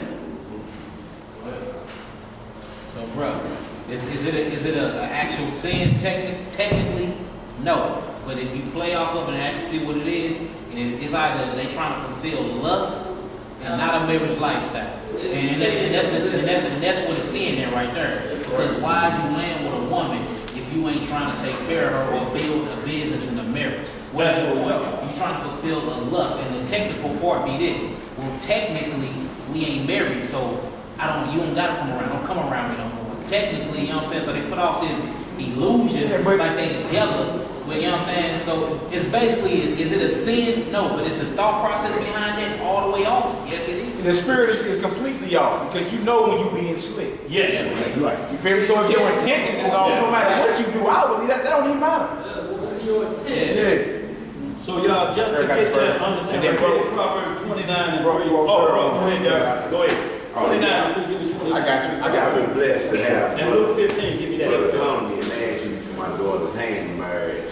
But you see a lot of stuff, even on TV. I was looking at the Selena movie or whatever, and how she chose to be with the guy that she was with, and telling her daddy, I love him, I did, instead of, him really coming to her father. It was after the fact, and then he came to her. But, a lot of stuff they be showing in these movies where the daughter choosing and gonna go over the parents' head and be with him and be with whoever she wants to anyway. Look, because it's a craving and it's a strong lust that if I don't grab now, it's going to be gone. But y'all have to read Song of Solomon and understand it all the way through. This man is saying, I need this one. I got this many more, but this is the gold mine, and she's not letting herself be wooed in. Right. I see what you got over there, but no. I am a female, not a free male. Right. They come with a fee. If you got free males, you got problems. You know what I'm saying? Hold on, go ahead. Like we always go to Jeremiah 10 to try to prove Christians. Right. Learn about the way they eat. Let up wives comparison the way men and women deal as well. Absolutely. How the script says, not according to our values. Right. That's what we took on. Right. See, but we've been to the point that where virgin has been made, and I'm talking about both male and female, that it's been made to be a bad thing. You get jumped and locked out.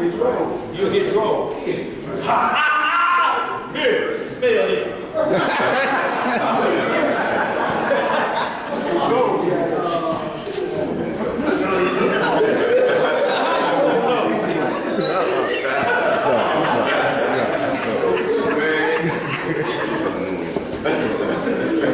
But just think about that's what you're saying. This all you're going to get out of it. The smell of the thing. That excites you. Now you won't eat it on the day. But then tell you that all of the other stuff that come with this. And when we say unwanted children, we're not saying that you don't want the children. But when you say, damn, what you mean? I thought you said it. Well, you said only the covenant part. Well, you said, So it gets right.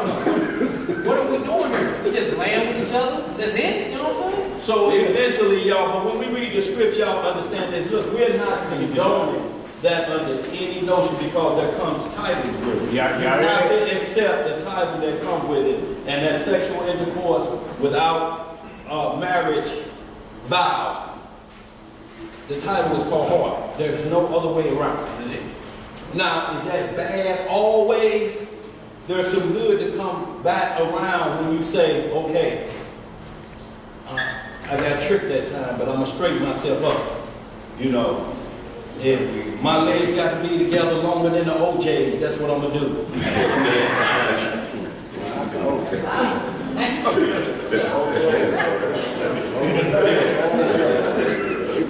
Some of these youngsters don't know about that segment book. Gerald Levert daddy in there. Let's get it. Proverbs 29 and 3. Okay, let me read this one too, Dan. Okay. I got Proverbs 23 and 27. Okay. And then Proverbs 29 and 3. Proverbs 23, verse 27. Proverbs 23, verse 27. For a whore is a deep ditch. Is a what? A deep ditch.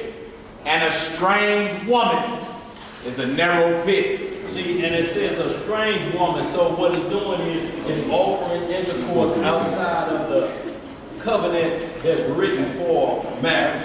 It's offering sexual intercourse outside of that. That's why it's called strange and not a stranger. If it's a stranger, then it's somebody that's coming into the fold. But if it's strange and left alone, you into cameo. She's strange. And I like and get into that mindset. Verse 28. Verse 28. She also lieth in wait. She also lieth in wait. Yes, sir. As for a prey, and increaseth the transgressors among men. See, and what happens is you're going to bump head with somebody. Tuesday and Wednesday, they get mixed up. See, and now you knowing what's going on. And then if you go back home because you can't tell that secret across town, if you hear something strange, you know, I saw such and such walking by that clinic on Grand.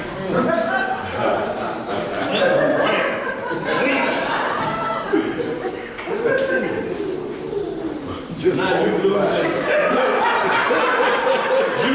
weight and don't know why.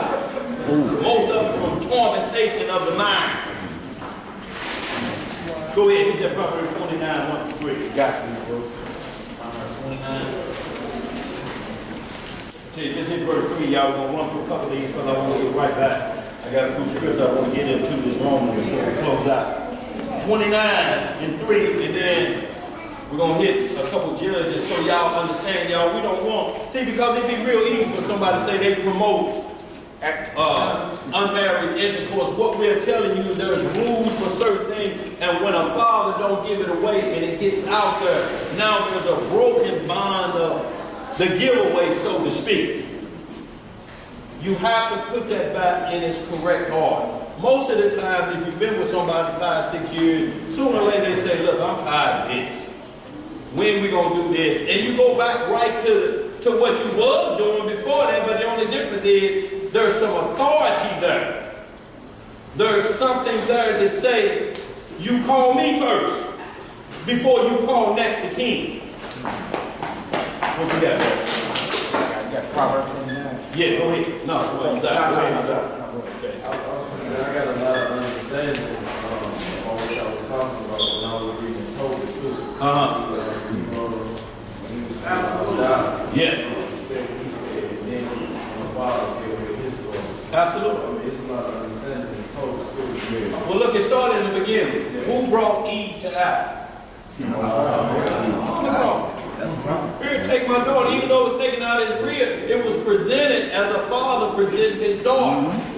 And you got all the trees of the garden right in there. Witnessing is what it is. Because it can't be secret knowledge. It cannot be. And when it's secret knowledge, it's going to always be a problem. Let's get it. Where we at? Proverbs 29:3. What that say? Proverbs chapter 29, I'm going to do 2 also. Okay. When the righteous are in authority, the people rejoice. But when the wicked beareth rule, the people mourn. Oh. Whoso loveth wisdom rejoiceth his father.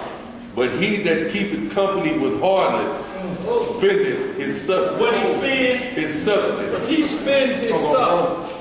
Judah, our forefather, spent his substance on what he thought was a harlot, but it was his daughter-in-law. What you got, man? Sirach chapter 9. Okay, yeah, very good. Sirach chapter 9. Sirach chapter 9, I'm going to read 1 through 8, 1 through 9, it's real quick. Ecclesiasticus and the Apocrypha. Sirach chapter 9, verse 1. It says, be not jealous over the wife of thy bosom, and teach her not an evil lesson against thyself. Why? Because if you get jealous, you'll get taught an evil lesson. See, if you learn that lesson after you become one flesh, it's going to be painful. If you didn't, you had the jealousy streak when y'all was single, and then you get married and it ain't going to be correct, what's going to happen to you then? Publicly. Now you married. Now you finna get taught an easy lesson. Go ahead, bro. Verse 2. Give not thy soul unto a woman to set her foot upon thy substance. Right. Upon thy what? Substance. Okay. Meet not with an harlot. Meet not with an harlot, lest thou fall into her snares. Use not much the company of a woman that is a single, lest thou be taken with her attempts. Gaze not on a maid that thou fall not by those things that are precious in her.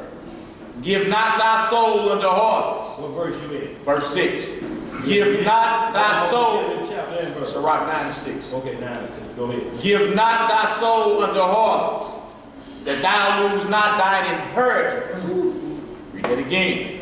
Give not thy soul unto harlots, that thou lose not thine inheritance. Right. Look not round about thee in the streets of the city, neither wander thou in the solitary places thereof. Turn away thine eye from a beautiful woman, and look not upon another's beauty. For many have been deceived by the beauty of a woman. For her with love is kindled as a fire. Right. Sit not at all. Sit not at all with another man's wife. Nor sit down with her in thine arms. And spend not thy money with her at the wine. Spend not thy money with her at the wine. Break that off, bro. Just break that off. Spend not that money. Buy it. Come on and talk in. Bartender. 2 rum and cokes. Go on. So you were saying you were not happy. Right. Take another sip. Are you hugging on? That's okay. Yeah. So you want another drink, sister? You want another? Look, He did what?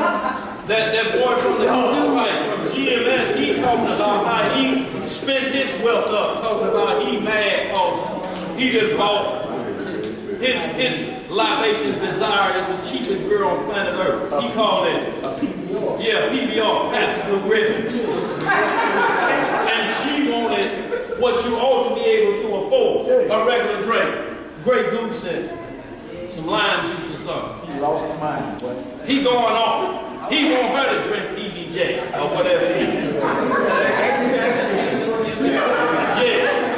And I mean these words out of his mouth. He like, oh, that's a lie. She's such a wicked woman. I ain't spent that much money on drinking all year. Hey, look. Boy, you really drinking the bottom of the barrel. You thought he dropped like $50 to $100. He told me what? He dropped $18.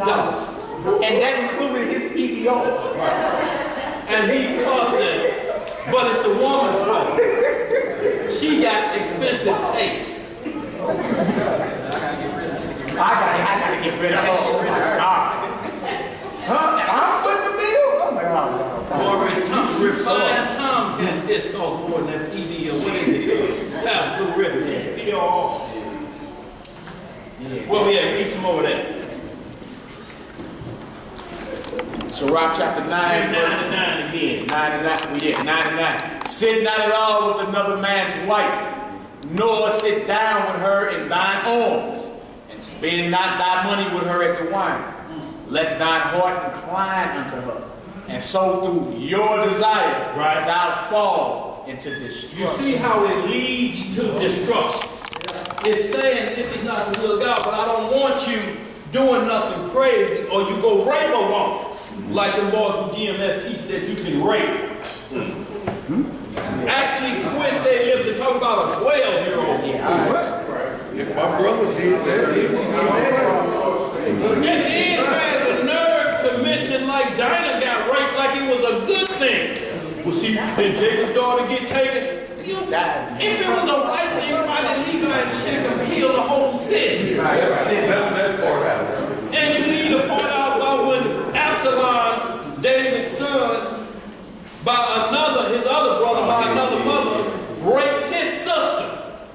And she told him, do not this foolish thing that shouldn't be a part of Israel. Rape ain't supposed to be a part of Israel. He act like, you know, just our daughters were just, you know, skipping through the wilderness, just, you know, you can just find you want to grab her up real quick. And just, look, right, and then most women dream about being raped. And if you don't dream, and look, and then tells men, if you don't have a fantasy of it, you are homosexual. You are homosexual. Well, look, y'all be called. Go ahead, bro. Or them higher people that see that same thing. Because it's like, well, if you ain't out there, if you ain't got the mindset of even wanting to rape a woman, because women's number one fantasy is getting raped. If you ain't got the mindset of raping a woman, you are bad. Right. So, what are they out there for these higher people? Yes, sir. They just off in the mind. No, both. Hey, but they know what they do. Right. They agents, you know what I'm saying? And this, hey, look, put out there to cast a bad name on the brothers and sisters coming back to the scripture. Right. You feel me? Straight. Like it ain't nothing new, man. If you go with the COINTELPRO, like with the Panthers and all them back in the 60s, they was putting out disinformation. Yeah. You feel me? And then had everybody fighting against each other. Whatever. These cats are agents. You know what I'm saying? That's just what it is. So when you see it, you call it out for what it is. But the wrong brother gonna walk past and it's gonna be a problem. Yeah. Especially if you got daughters, you know what I'm saying? Mothers, aunts, you know what I'm saying? All that. Yeah. Around there talking about, or cussing out the grandma. Right. Bro, you Right. in the third house right there. What we just read about a mother and a father should be honored for everybody. That mother is like my mom. Right. When it's like that, when it comes down to the word, you think you can do like this in a woman 30 years your senior? I'll knock your eyes out. Knock that wig off your head. if y'all brothers wasn't here, I'd get up and the police would kill people. Right, Yeah, now he you was listen, saying this a that. man got hard headed and the police would have killed him. So he knows it's bad behavior what he's spewing. Because he's saying this will be the results of it. The police gonna kill me. They ought to kill me. It'd be a mercy kill. Yeah, put him out his misery. Right. So y'all, this is what we're talking about. When you hear bad behavior like that, we would never ever tell you, yes, that's okay. What we're talking about is blood had to be shed for this sacrifice, and it did, but it keeps warning the man. You gonna wish you was married, or you gonna wish you said, I take authority of this woman, versus you having 20 of these on the side. You're gonna be broke. You can't keep up. Ballers can't keep up. One lick and they get hit and go to jail, have to spend it all on the lawyer, all of them disappear. And if you got babies by all of them, you're going to have some more business from the government coming. So it's saying just think about what you're doing. But to keep a man from burning that desire, he said, man, look, if you got to relieve yourself, these things are understood, but you got to realize that in marriage, because it's a lifelong covenant, it's going to come a time when that part of that marriage cuts off. And you're going to have to live as though it was never. Your love is going to have to equal that in just being one flesh. Sooner or later, you're going to reach that point like Abraham and Sarah. That's why it was a miracle birth. That's why the birth of Yahushua was a miracle. It was about 20 million virgins walking around that time. What was like Obed said, what made this one stand out? What's the sign? What's the sign? So y'all, we just wanted to hit a couple, hit that Luke 15 just a little bit, and then I want to hit Judges 11. We'll get back on point. Do it. You got something? Just wanted to add that Paul says all things are lawful for me, but all things are not to be. Yes, sir. All things are lawful for me, but I will not be brought under the power of any. See, when we talk about law, and we point to it and say you sinning, we will have to point to a scripture to show any woman that was single having sexual intercourse, there was a punishment for it. Proverbs 7, that woman was married. She said, the husbandman is going on a long journey.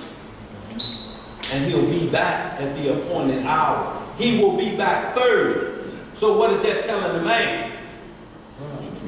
It's somebody else's house. Should I go through the doors?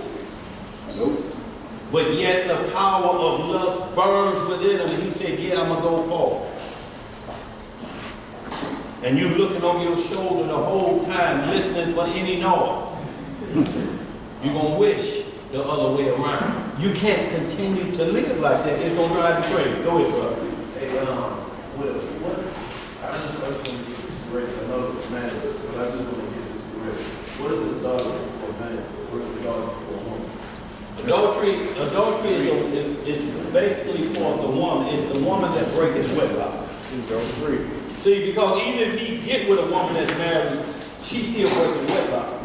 He's committed, you know, but what we're talking about is what is designed for us in Sirach as well. Go ahead, brother. This right here is Leviticus 20:10 for your brother's question about what is adultery. Leviticus 20:10. And the man that committeth adultery with another man's wife, Yes, sir. even he that committed adultery with his neighbor's wife, the adulterer and the adulteress shall surely be put to death. Right. So you understand that that was a high crime. That's felony crime. And then you got other crimes listed under fornication. You know, and different things, y'all, because this is what we have to understand. Dreams, you can't even dream about it being with nobody else's woman. Right? Or you sinning in your sleep. Right. You can see it on your sleep. That's what we was reading about dreams. You had somebody that said? Now, I'm listening to you, so you're saying that it's not exactly a sin for a single woman to have sexual relations, right? With a single man, right. Okay, so back in 1 Corinthians 7, it said that every man should have his wife. Right. Fornication is what it means, illegal sexual intercourse. See, men, polygamy was still in effect, right? So if you married, you had one wife, and you go get you another one on the side. You got this wife, you're allowed to get another one, but she can't be into fornication, meaning she can't be a harlot. You can't bring her to this fold.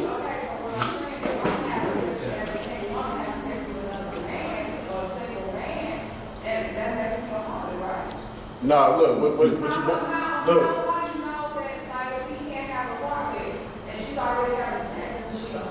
Well, look, this is the deal. If her name will change if she's a wife. See, it's wife. This is what I'm trying to say. That's what makes it fornication, because this wife don't know about her. So she could have two other men. So if she got two other men on Thursday and Friday, and you over there on Sunday, you bring them other men back to your house where a covenant is. That's what makes it fornication. Yeah, go ahead. Also, sister, 2 chapters back, in that same book, 1 Corinthians 7, the letter to the Corinth addressed a lot of lewd behavior. Yeah. Especially the first letter, 1 Corinthians, right? Then you go back 2 chapters, you'll see some fornication that was going on. Right. And you'll see men was like having sex with their father's women. That's right. The very first one. He said it's reported commonly that there is fornication among them. And look, 1 Corinthians 5 and 1. Yeah, you start right there, and you see he addressing the assembly at Corinth about this type of lewd behavior that's going on. Now, the end thing then was you can go lay with your father's wife, whether it was your mama or your stepmama. Yeah, let me finish off real quick. So when you get all the way up to verse chapter 7, he's like, look, to clear up all this confusion, you see what's going on. The fornication, because fornication in chapter 5 too. Right? And he said, one shall have his father's wife. And he took it right back to the Torah and showed Reuben doing the same thing, Ham doing it with Noah. Right. So that's an unlawful sexual act. And that was going on in the church of Corinth. And look, these was believers. These was folks that believed in the Messiah, believed he had died, resurrected, and all that, but it was lewd behavior. And look, these was Israelites in that. Because he said, guess what?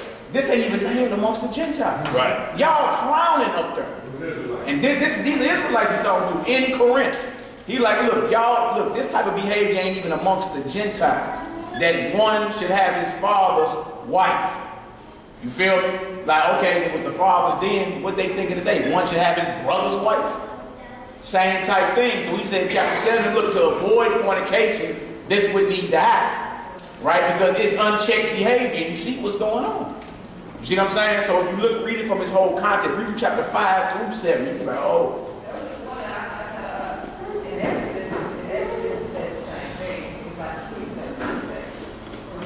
Yeah, if you go back to chapter 5, you see it's the whole story you tell it. And then he get into chapter 6 and he goes into the spiritual harlotry as well.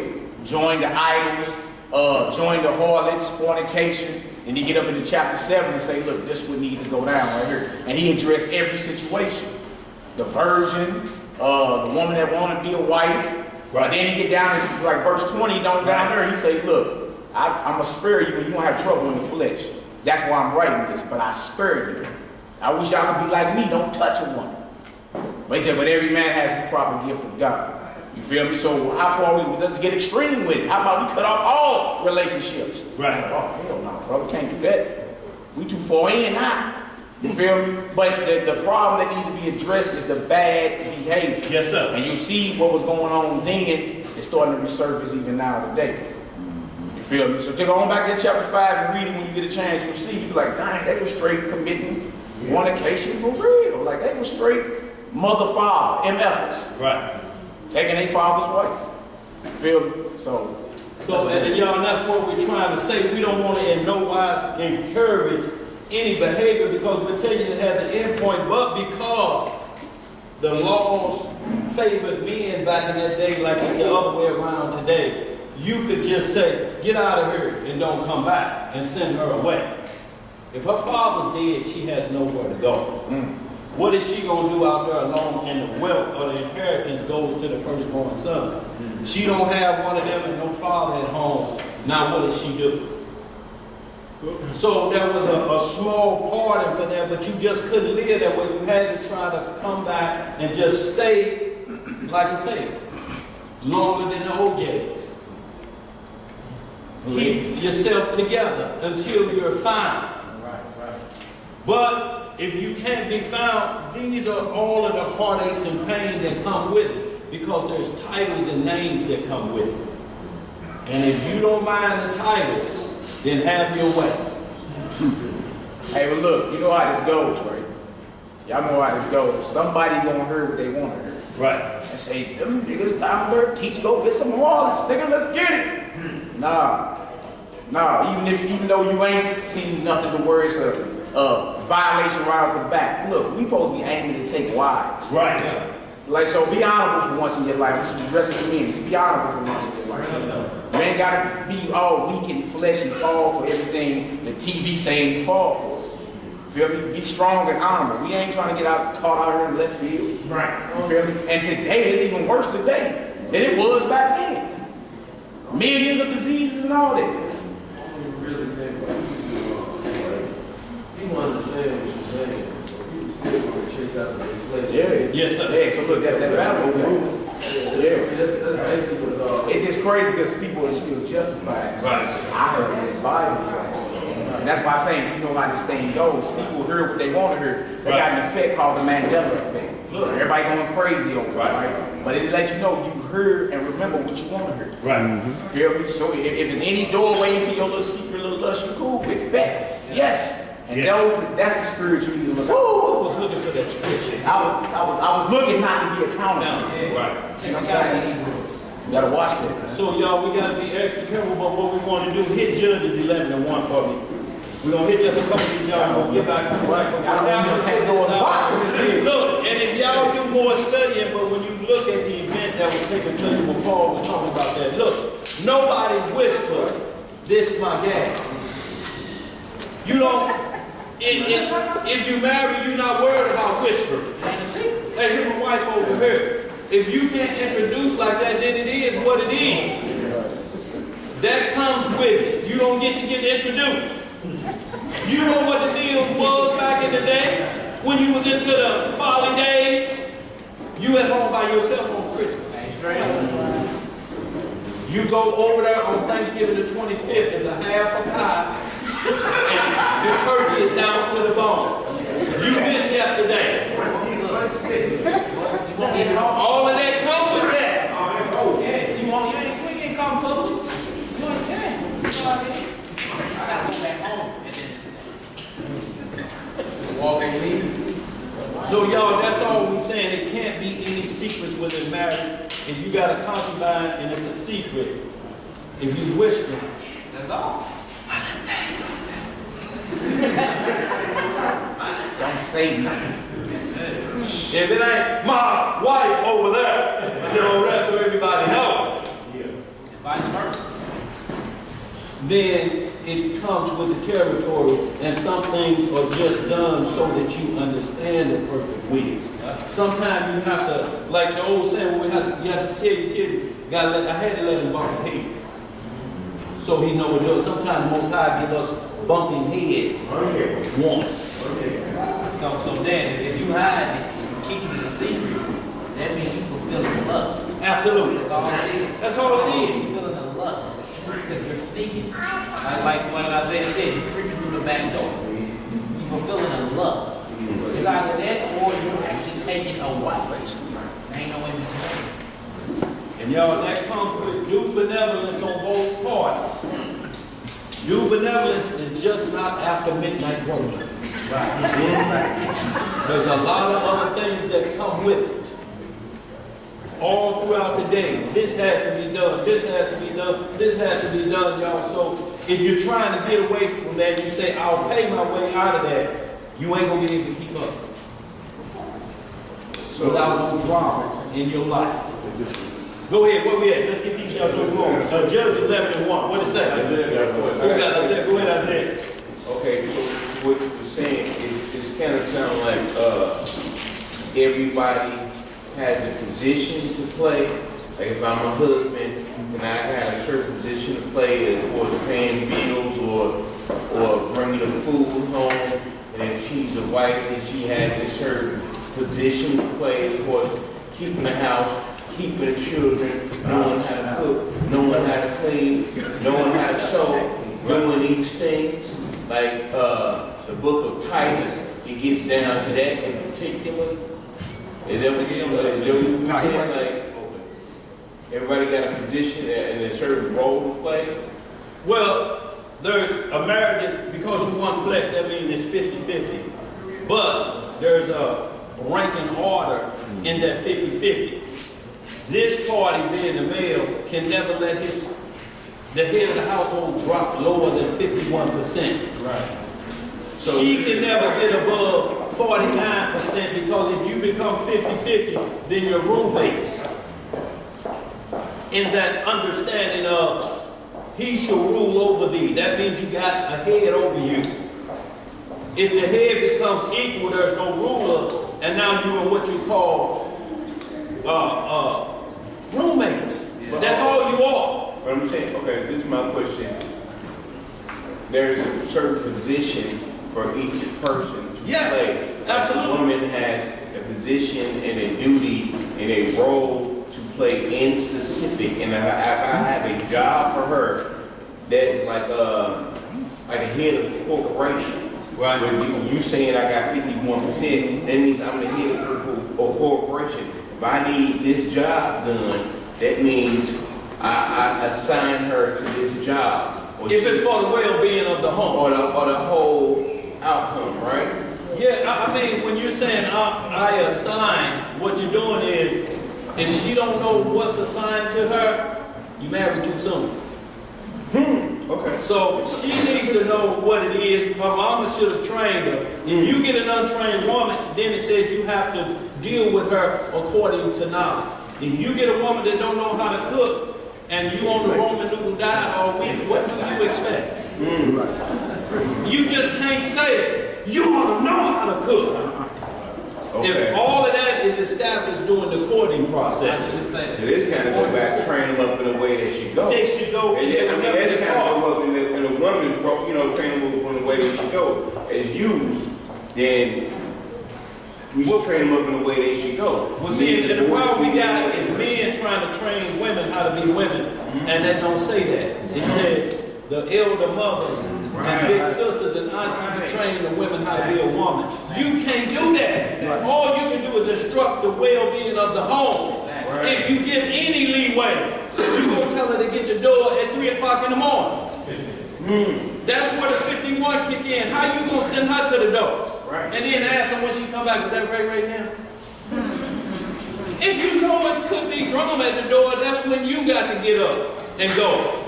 But there's going to be times where you may be down or something, you may get sick, and they kick in, they roll, but they roll never go to 51%.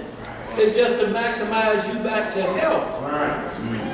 But there has to be a head of household. Christ is our head of household, but you got all these Negroes out here, General Yohana, the Free Case Ray, and all them want to be equal with Christ. They want to be 50% with the head of the household. Who's the head of the body of the church?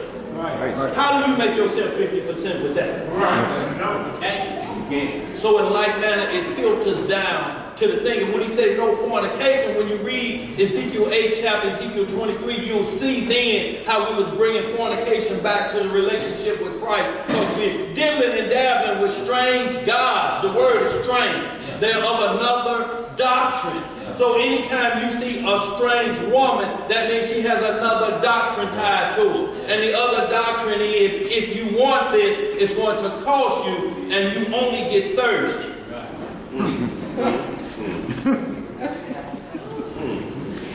Let's hit that Judges 11, we get some understanding. And Luke 15, y'all, we'll move on, y'all, because we don't want to belabor that too much. But what we want y'all to do is, if we did wrong, find us one where, and she portrayed the harlot without a husband, and she was stoned to death, or there was a sacrifice for it. The sacrifice is the punishments that come behind it to one each other, and that's what should wake you up. You have a child by somebody you don't want to, because you already know it's a possibility Hank could be lurking around. How you see them shoes under the bed? You were 8.5 and them was 14. You put your shoe on in that shoe. Never mind that. That's bad. Today is Thursday. You just be concerned with that. Y'all hear what he's saying though, right? You got a Timberland in a Nike. You done put the whole boot in there. What shoes is these? My brother. Don't worry about it. Don't worry about it. Right. He's saying that it's off, right? It's off, but he can't call it a sin. And he's saying if y'all think we're wrong, go on the Bible. If y'all find it, we'll stand down. We're not promoting it at all. At all. Ain't nobody promoting a single man and a single woman just doing what they do and it's not leading to marriage, because that's fulfilling lust, which is off. So we saying it's off, but we saying we can't find no condemnation. So if y'all do, let us know. You know what I'm saying? But we're not promoting that at all, because that's off. It's totally off. You know what I'm saying? Judges chapter 11, verse 1. What it say? Let's get back on point, y'all. We're going to catch up real quick. We just had to let those things be understood, because it'd be easy. We've seen people walk out of this class when we said that. Right. But if they ought, the bottom line is we still ask them the same question. All we need is one where it don't say you will harm your own self. Y'all, there's something called self-hurt. That you can keep spinning your wheels backwards and backwards in the mud to finally you get it right. Even if you're single and you've been shacking together for 8 years, you finally say, let's get that paperwork. I'm sick of this. And what you're sick of is the ability to just flee at a moment's notice. Do right. You even got a common law. After 7 years, the state Yeah. already redeemed its common 8 years, yeah. Certain states, yeah. Let's get it. Not in Missouri, some states it's 8 years and you consider married. They're like, this is what the deal is. And then, you know, when children are born out of that, y'all know how we get. See, so what you're doing, you start to cut off an avenue for a child that's born to be a priest. If you're a Levi, they couldn't be a priest. A child born out of that because that child is called a what? Check pedigree now. Now you got to check pedigree because, but that don't make the child a bad person. That's the label that comes with the child for that behavior. Right. Because you let it get outside the cup. What convinced you when you saw them shoes in that closet and you pulled protection on them? Now you fully raw dogging it. You trying to explain to your wife, she say it's mine. Like that could be, well, you still telling on yourself. If you tell her, I know it's mine. That's where I'm being, you know, but you telling the secret now, but the deal is, you're trying to explain to her, you raw dogging out there, and there's a possibility it could be Hank's child.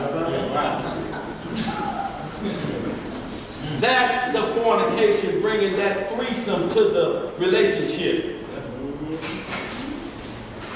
Because every man in the Bible that practiced polygamy, they knew each other. They was right there. They knew each other's children. Wasn't no finding out later. That's player mode. You just say Hebrew player. Let's get it. Where we at? Judges 11:1. What it say? Judges chapter 11, verse 1. What it say? Now Jephthah, the Gileadite. What was he? Gileadite. Right, born in Gilead. Go ahead. Was a mighty man of valor. And he was the son of an harlot. What was he the son of? An harlot. What does that mean, y'all? He was a son of a harlot. He said he's son of a harlot. What he was is he was conceived and it wasn't his mother and his father. It could have been by accident. It could have been what it was. But that's the deal. He was the son of a harlot. So he's making that stand out, right? Read the next verse. And Gilead begat Jephthah. And Gilead's wife bare him sons, and his wife's sons grew up, and they thrust out Jephthah, and said unto him, Thou shalt not inherit in our father's house, right? For thou art the son of a strange woman. So this is funeral time activity for us now. They say that's his children over there. You laying up in the coffin and now new children showing up. The children of a strange woman. They showing up now. And what are you saying? I don't know what they come here today for. They ain't getting none of this inheritance. Might as well go on back to Chicago, wherever you come from. You ain't getting none of this inheritance. Because you are the strange woman. We just found out about you. But we can't do that because it's still your father's offspring. They can't be blamed for, they wasn't even, how did they know they was going to be born at the drive-in or conceived at the drive-in? Straight up though. Where we at? Read that next verse. And Jephthah fled from his brethren and dwelt in the land of Tob. And there were gathered vain men to Jephthah and went out with him. And we can hold right there. If y'all read that whole story, you'll see in the end, because he was a man of valor, the Lord was still with that child. And he was a great man. And all the ones of Israel that was mocking him, your daddy, your mama's this, your mama's that. They had to come running for him for his help to deal with the Philistines. So that's what it's saying. The son of a harlot is letting you know how he was birthed into the world. It's still, no matter how you look at it, if you don't want that title on it, you got to change the way things are happening. Or it comes with the territory. You finished there. Hit me some Judges 16:1.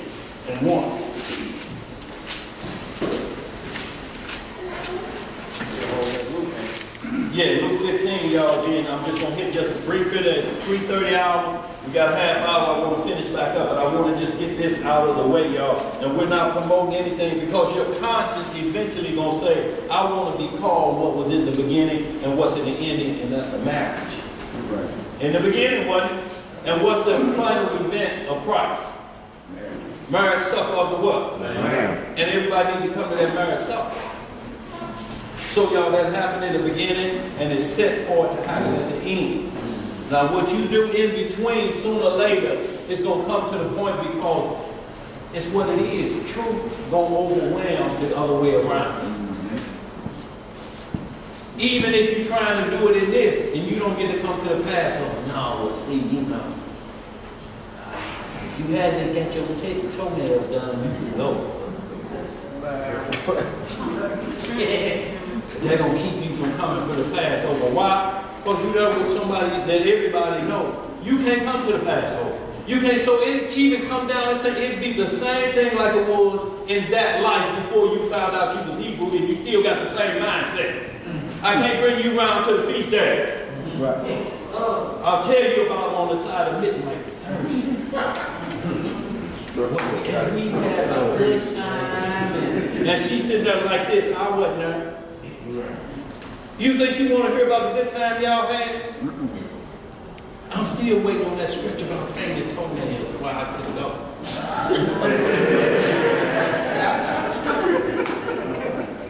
Judges 16, 1. What it say? Judges chapter 16, verse 1. Then went Samson to Gaza, and saw there an harlot, and went in unto her. What did he do? Went in unto her. See, this is Samson the strong man. And he went up to Gaza, or it's like he went over to Brooklyn. And saw a harlot and went in unto her. Go ahead. And it was told the Gazites, saying, Samson is come hither.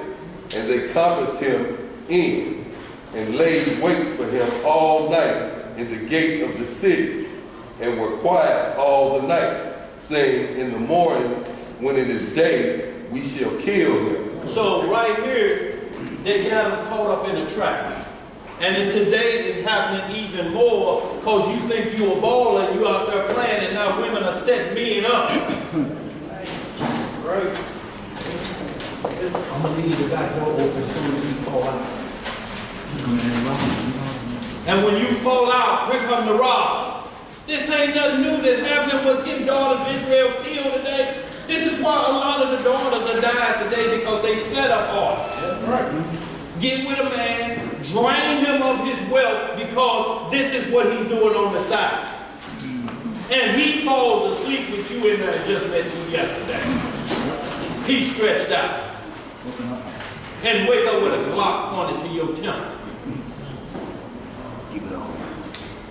Some men find out and go kill now, you still got murder on you, so where you slide to? Down here. Go ahead, read that.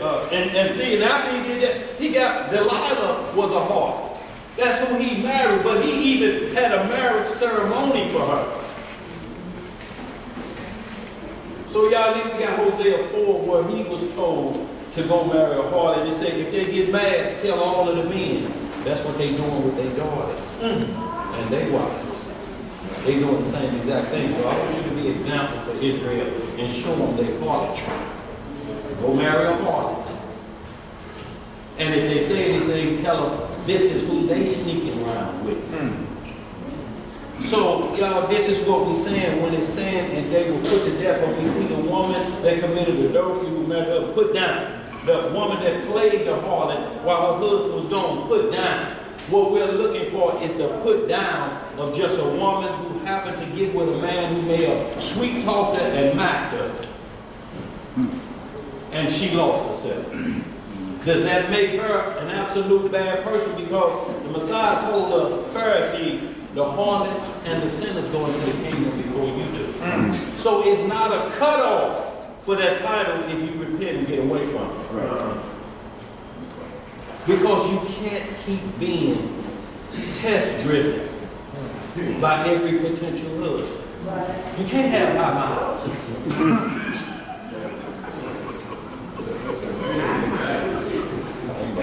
You ain't got no problem with high miles, just Luke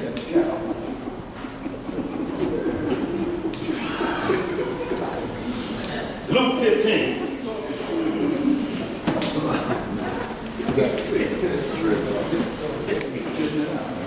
Look, and y'all know how we is. One, it was cool when you met at the nightclub, but then when you done hooked up and now you find out there ain't no number low enough. How many men you can be with before we get married? Boy, you know. Two! Who raised you?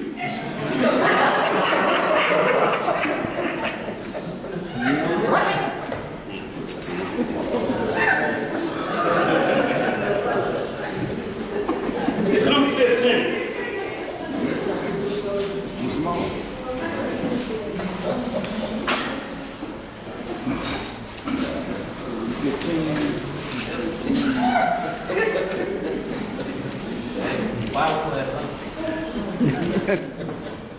Y'all know what a one-night stand does. Y'all know. Why not go home? Just circle the parking lot one more time. Y'all know the results. Y'all, we got to fool each other up in here, but what we're telling you, we got to call sin, sin, and we got to call not the will of the Father, not the will that gives you space to get your mind right. You may have been thrust in that condition without, you know, if you get put out and told to go here, you got nowhere to go, it's going to be a problem. That means a homeless shelter. That may mean the janitor in there is a pedophile or whatever it may be, or just a dog up in there. You got to deal with that. You got to deal with this. They may take you up in there. But the title still comes with it. Luke 15. You need right down verse 11. Verse 11. I tell you what. Verse 10, right there. Luke 15 and 10. I want to start at 10. Luke chapter 15, verse 10.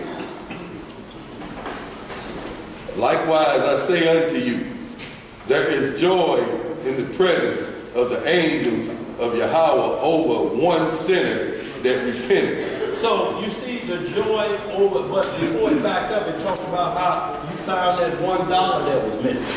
Or you found that one thing that was missing and you brought it back to the fold. So in like that, it's saying the Most High and all the angels rejoice over one sinner that coming back. And the main reason when it says when you tell a sinner of his ways, you hide a multitude of sins. Why? Because the multitude starts with you.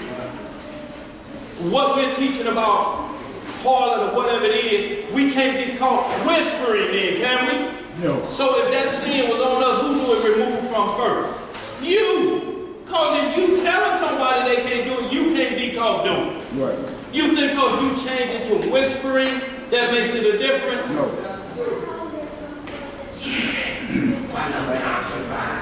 On the side. Hey, man.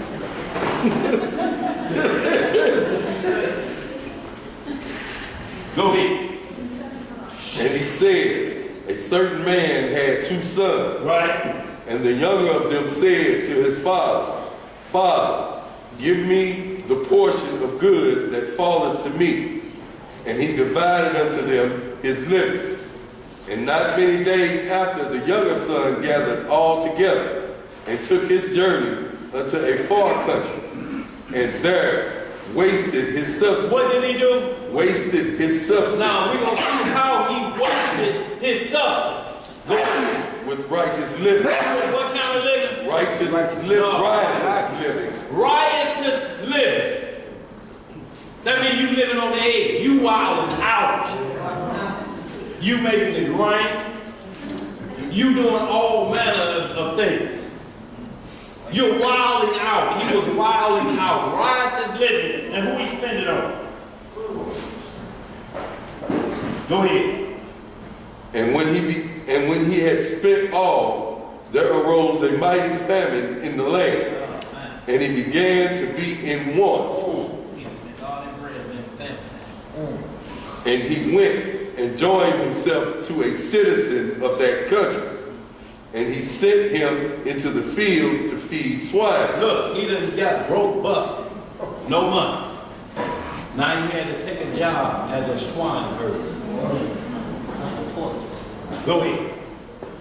And he would fain have filled his belly with the husk that the swine did eat, and no man gave unto him. Boy, you gotta see how they got in the low time? Wrong. Go ahead, bro. And when he came to himself, he said, how many hired servants of my father's have bread enough to spare, and I perish with hunger? He's like, look, my father has so much paper, he said, his servants eat better than I am, and I'm the son. Why am I living like this? I'm reduced to eat and working in a pig trough. And what they feed the pigs, that's part of my lunch and dinner. Go ahead.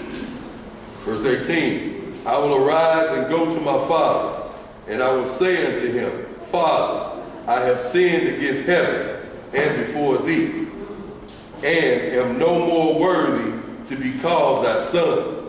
Make me as one of thy hired servants. And he arose and came to his father.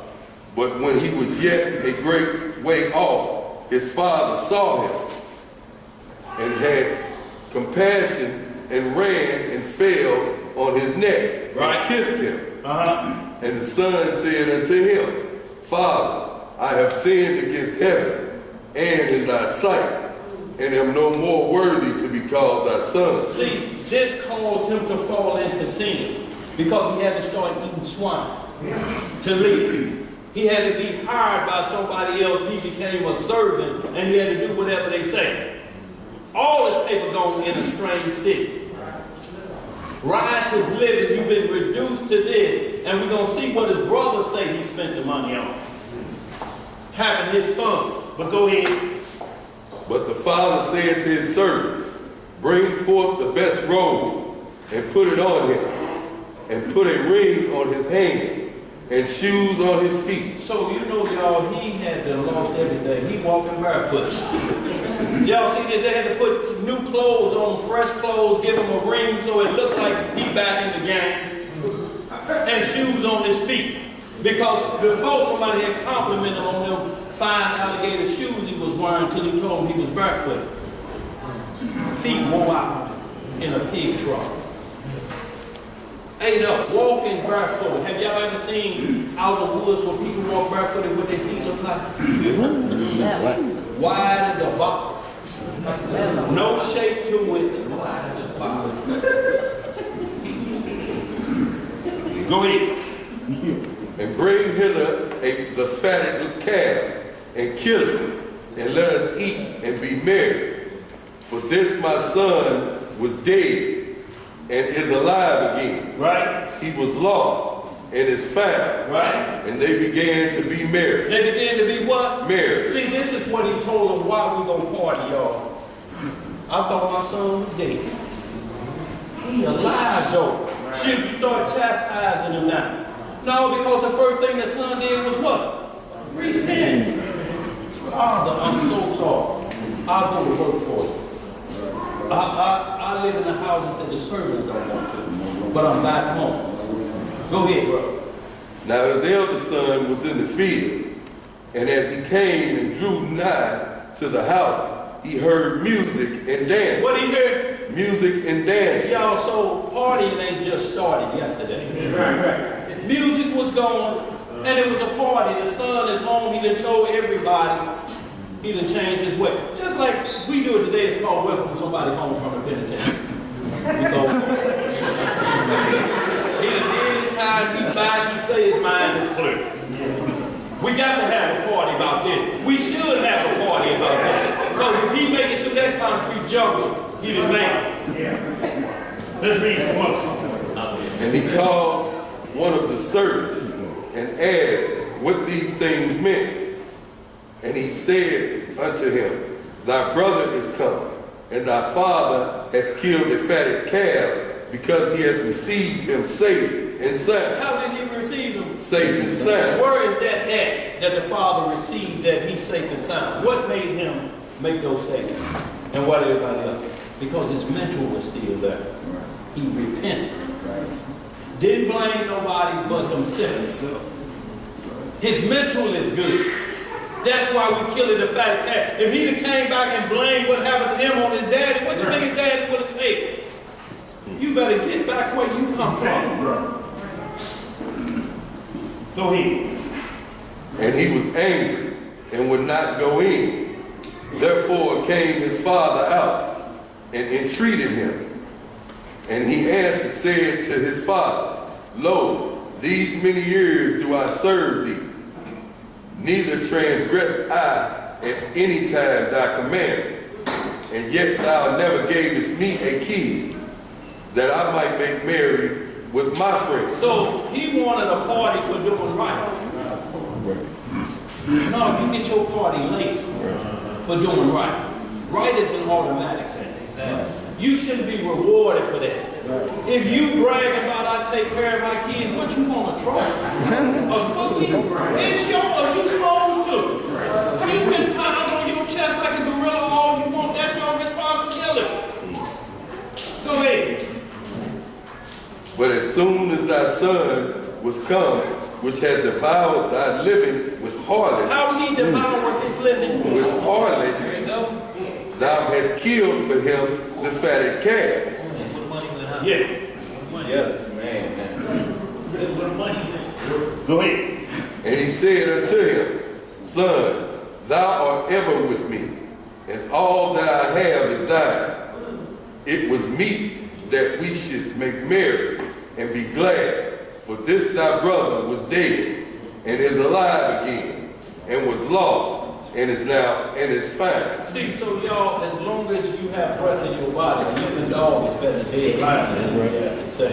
So your goal is to go out and get the living dogs. If you are living lion, you understand what I'm saying? And bring them back to the fold so we can rejoice. But if your whole mission is to slay, you ain't gonna have nothing but a trail of dead bodies. You ain't gonna have no living. You got to get your mind right to get somebody to come out of that. And once you keep telling them not to do wrong, that means you can't do what? You can't do it if that's what you promote every day. And everybody should know, as soon as the whisper started, automatically your ears should perk up like Doppler radar. You covering up? Don't tell nobody. Shh. Shh. So y'all, all we saying is, women, if you've been introduced in public, then that should be a problem for you. It ain't gonna never be real. Y'all at Kmart, and y'all see somebody you know, and you got to duck down the house cleaning house.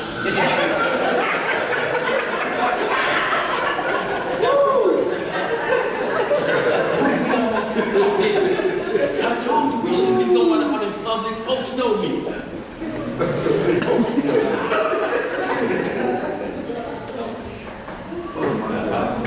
So we will hold that and we'll get back to something where I got the last 15 minutes. Oh, yes, sir. You can hit that right quick. Just 1 Corinthians 6, verse 15. Yes. And we got to understand this, y'all. Whatever you bring into this body, you have to bring something that you can make part of the covenant. You cannot make strange flesh part of the covenant. You can't have strange doctrines covenant. Y'all, this is why the covenant of a man was put where only his wife can see it.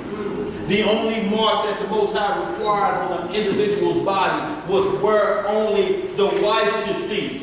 And the priests who do the job are the doctors. And it's called circumcision. That's the covenant of a man. But you see the mindset that we are into when we are into harlotry. You lie. And you say, I'm only going to do the covenant.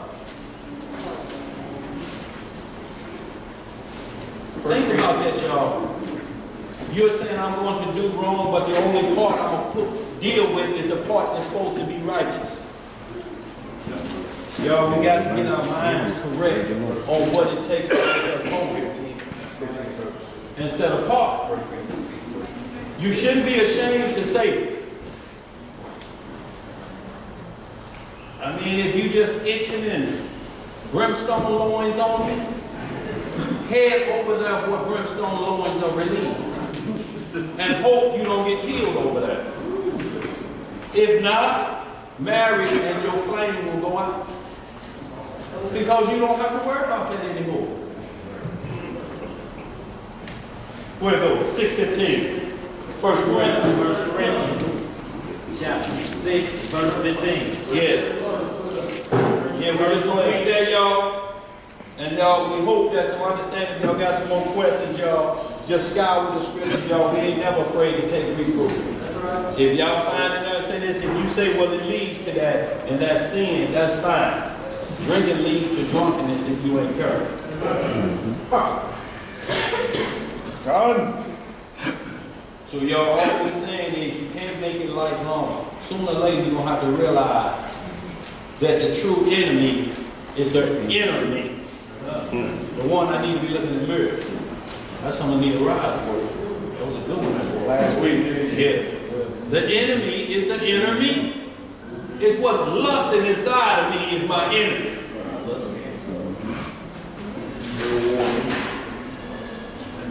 Go ahead. Can we start that in 9? Verse 9. 1 Corinthians chapter 6, verse 9. Everybody there?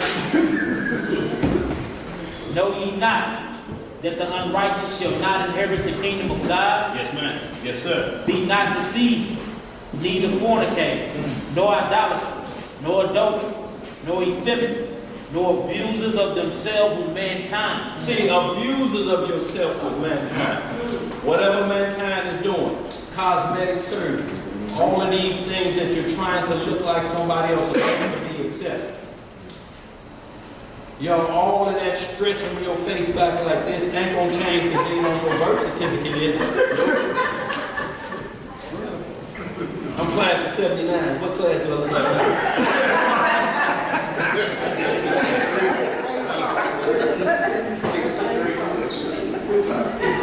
Class of 79, y'all. Go ahead. Nor thieves, nor covetous, nor drunkards, nor revelers, nor extortioners shall inherit the kingdom of God. Right. And such were some of you, but ye were washed, but ye were sanctified, but ye were justified in the name of the Lord Jesus, and by the Spirit of our God. All things are lawful unto me, but all things are not expedient. All things are lawful for me, but I will not be brought under the power of any. See, and all things are lawful. See, marriage is always going to be lawful, and the bed is undefiled. But it may not be expedient for you at this time. If you know you got that hankering on you, ain't no need you bringing in a woman and you know you got the hot box. Right. How you going to explain that after marriage? Now you know damn well that I got to have it. Told you Tuesday and Thursday is my day. To do what? Go ahead. 13. Meats for the belly, and the belly for meats. But God shall destroy both it and them. Now the body is not for fornication. What is the body not for? The body is not for fornication, but for the Lord, and the Lord for the body. And God hath both raised up the Lord, and will also raise up us by his own power. Know ye not that you are or members of Christ? Shall I then take the members of Christ and make them members of a harlot? See, this is the whole thing that he's talking about spiritual marriage. If you, the body is here, and then one of the members go out and get into Egypt college. One of them go out, and then you bring that doctrine back to us. And you want us to lay down with that doctrine. I found a new doctrine, y'all bring it back to the body. No, you're going to corrupt the body in like manner. You can't go out and bring a harlot back to the body, because a harlot can have multiple sex person without a husband. That's what it means. Sex partners without the due benevolence. Without the giveaway. All of this, and it says that's where it's at. Do that make you a super bad, unclean, shouldn't be around person? Circumstances make that a person be found in that way. You got an old uncle that's an old pedophile or like to sneak around and catch you short. You done ruined, it was laws for that all through Deuteronomy 22. You done caused a problem for this woman for the rest of her life. So the Most High just couldn't, it was situation. And then that's why it elevates to whore, then to prostitute. Because if you get to the point where harlotry becomes feasible for you, and your dowry comes from more than one man, now we got some problems. Because who's going to be the baby's dad? Who's going to be the baby's dad? Who is it? Who's going to raise their hand? Y'all see what happened to Ray Caruth, did you? What brought him to naught? The wide receiver for the Carolina Panthers in the club. Yes, she was a lawyer by day, but she was earning her way as a stripper by night. Right. He loved her more than the other men that was making the ground. Because he didn't have no protection on her. Got her pregnant, and then he wanted out.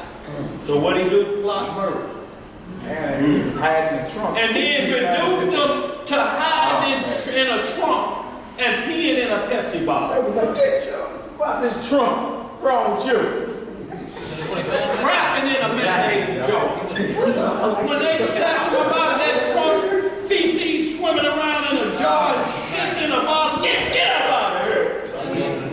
You done went from 18,500 per week to whatever the penitentiary paid per week. Because one, he refused to pay for the child support, so it was going to be another 3,500 out of that 18,500 per week. So 18 times 4 is what? 5. 18 times 4 is 5. I'm talking about a whole month. Because she was going to get 35, he get 18,500 a week. She was going to get 35 out of that monthly, 18,500 times 4. Right. She was going to get 3,500. She's going to get 3,500 out of what? 20, 40, almost 80 grand he get per month. All she was going to get was 3,500 out of that. He said, I'm going to kill you before I get it. What? So he could afford it. He could afford it. But because he went into a harlot and he kept hearing the howling, like we just read Judges 11, how they was doing Japhite, whose mother was a harlot. That drama was coming on him. Negro, you got to be tough. You went up in there raw dog. Is she pregnant? She said she got your baby. This is the drama that comes with that where he lost himself and completely all his wealth. He get out next year, or 2018.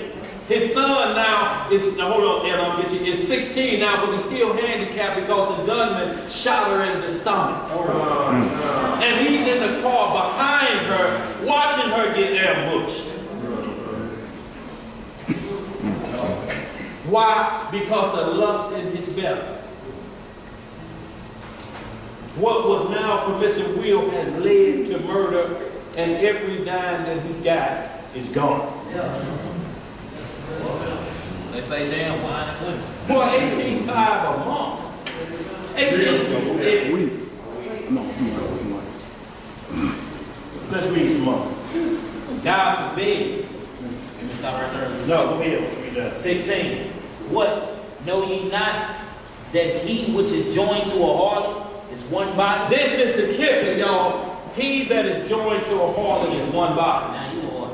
A harlot is a woman that's having sex and not married. So you can't join with a woman that's having sex and bring that to the marriage. She's bringing partners. Either you cut that off and you have to start over. Right. And walk it out and then get cleared of the company. Right. Right. Yeah. Makes sense.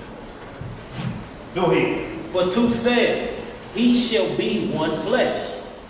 But he that is joined unto the Lord is one spirit. Flee fornication. Flee what? Flee fornication. Every sin that a man doeth is without the body. But he that committeth fornication sinneth against his own body. What he sinneth against? His own body. So y'all, you see, it's self-hurt. It's self-punishment. Because eventually, you always going to be thinking, damn, what I'm itching right there. To fulfill a lust. Now you got to call. And you got to talk about stuff. You know how you say I would keep my hand on my chin? I keep scratching on my thigh. Someone hints out, just can't say it. Want to say it. It's that big shoe guy we got over there.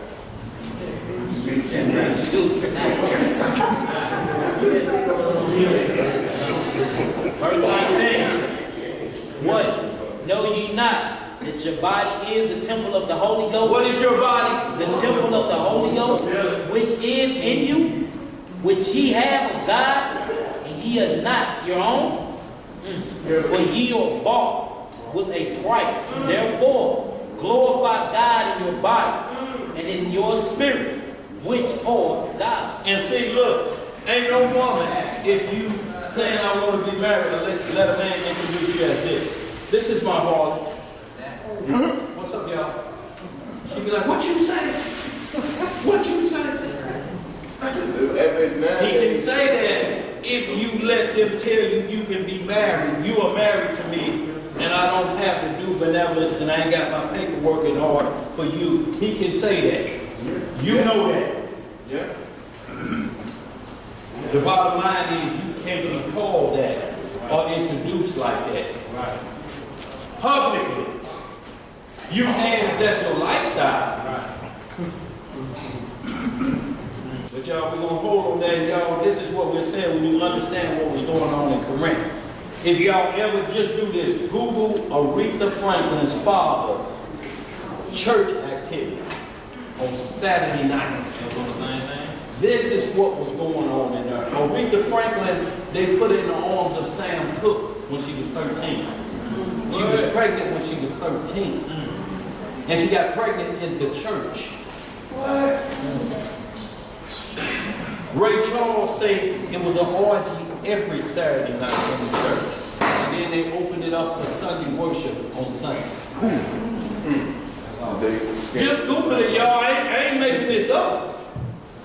Ray Charles said it was pedophilia, it was homosexuality. He said, but I wasn't involved in none of that. It's just chicks for me.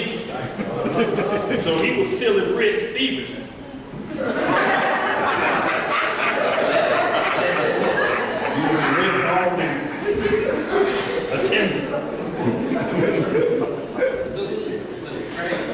Should have had the black light in church. Right. Oh, boy, no, she can sing that. That black light will reveal everything. But y'all, I'm going to move on with these last two scriptures. We'll close out, y'all. And understand this, I want to get right to what makes you holy. We went to the law of them things, and now we need to understand why the word is holy. And you have to be careful. The first thing it is, it shows commandments of the Lord. Once somebody say the commandments of the Lord is tampered with, it can no longer be called holy. And you being a living sacrifice, once you've been tampered with, you are no longer holy. Right. You got to understand that you can no longer be holy at that point until you get that out of you and come correct. You know, it's a hard walk, but it's only hard because you're fighting uphill. They say like an 80-year-old man trying to run up a sand dune hill, he ain't gonna never get to the top, y'all. He gonna slide back down, he gonna slide back down because he don't have the strength of his youth to get him up where that sand is kicking, to throw it back and still make progress. He gonna slide right back down. So y'all, we don't want to, in no way, shape, or form, saying that, whoo, boy, I thought we was in there. Cook me something now. But I guarantee you, he won't say harder. But what's she gonna do? Who the hell are you talking to? That frying pan. Y'all, and that's where the terms come from, and what happens behind that is when you break up, because you're wearing a strange affair. Now all of the vile behavior comes out of the strange affair, because all it is lust behavior. Yeah, because it's So that's what's being told. Exactly. They tell all the dark side. We all heard the radio show. What she said about him, and then he even went into the low on the children. Talked about the child's behavior to bring each other down. And y'all say y'all was married? No, you wasn't, because he said, I found out she was still married and sleeping with a 60-year-old man, but you calling her your wife. You got a threesome and a foursome going. And you admitting it out of your mouth. Who you gonna point the finger at? Go ahead, bro. We done with that. Where we at now, man? We're going right here, y'all. We're gonna close it up, we're gonna wind it on down. Give me some John 17:17. We're gonna get some Psalm 119 and 1 Tim 4. And what we want to do is establish. And we gotta get the Romans 8 and this Romans 10, y'all, but they say one line, you know, and we want to establish what it means to be holy. Holy don't mean you walk around and tell everybody you saved. Holy is get yourself in position to hope that you will be amongst everybody that don't have no secrets. The only secret you're supposed to keep is the secret of a friend. And those secrets are not anything about nothing bad. If somebody told you, man, I hit the lottery, man, I'm going to take care of everybody. Just don't tell nobody now. I'm getting some things straight with my Lord. I'm going to go down to the office now. And then when you get to the office, your cousin's in there. He's like, damn, yeah, we heard about it, dog.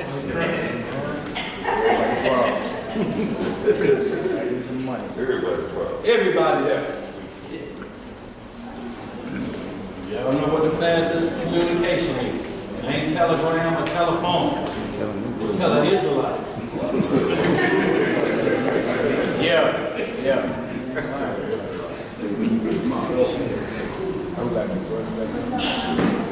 John 17:17.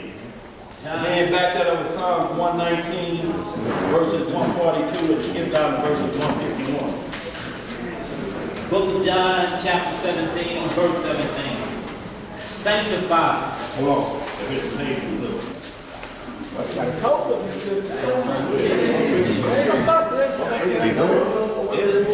His heat on hers got me warm and toasty.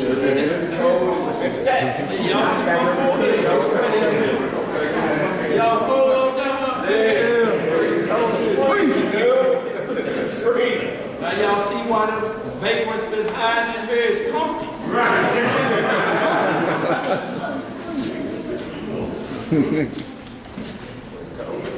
Johnny got the hoodie on. Right.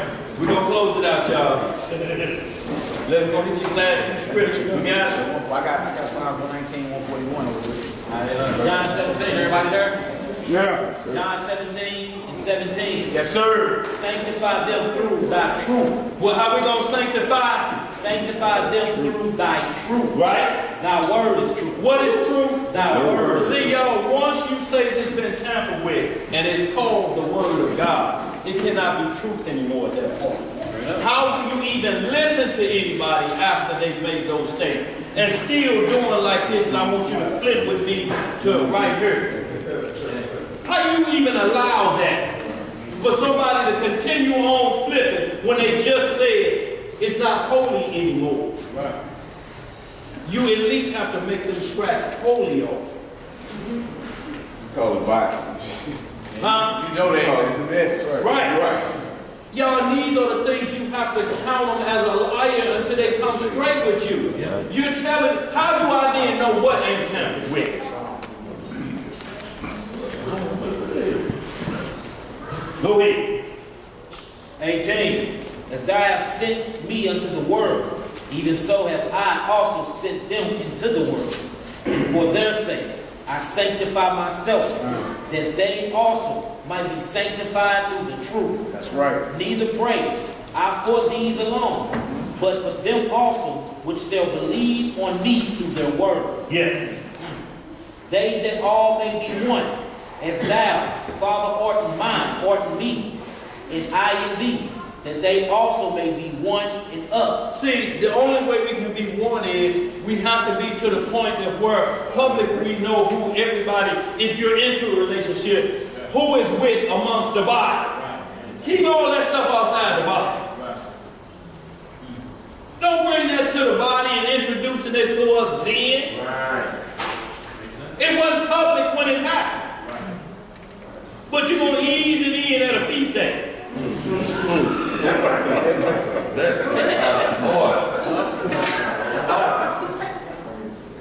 Yo, we have to be careful because it will corrupt the body.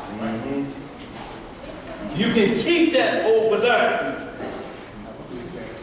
And we see examples of it being over there. Still called a problem. You know what Judah lost? With who he thought was a harlot, and it was his daughter-in-law.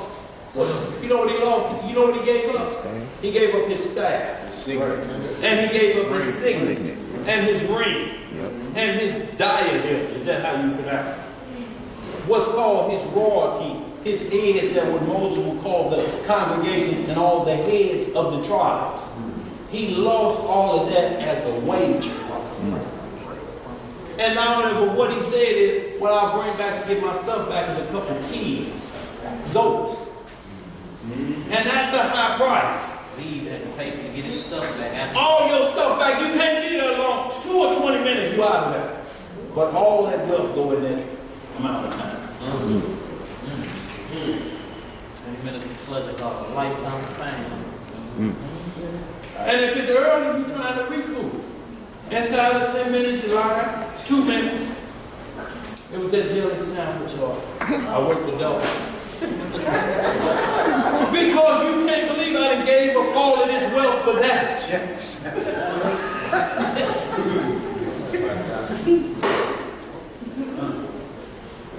All right, what's up, man? That the world may believe that thou hast sent me. Right. You can hold that now. Let's just back that right up. We see what truth is. Psalm 119, verse 142. The book of Psalms, chapter 119. Psalms 119, verse 142. You want 151 too, right? Yeah.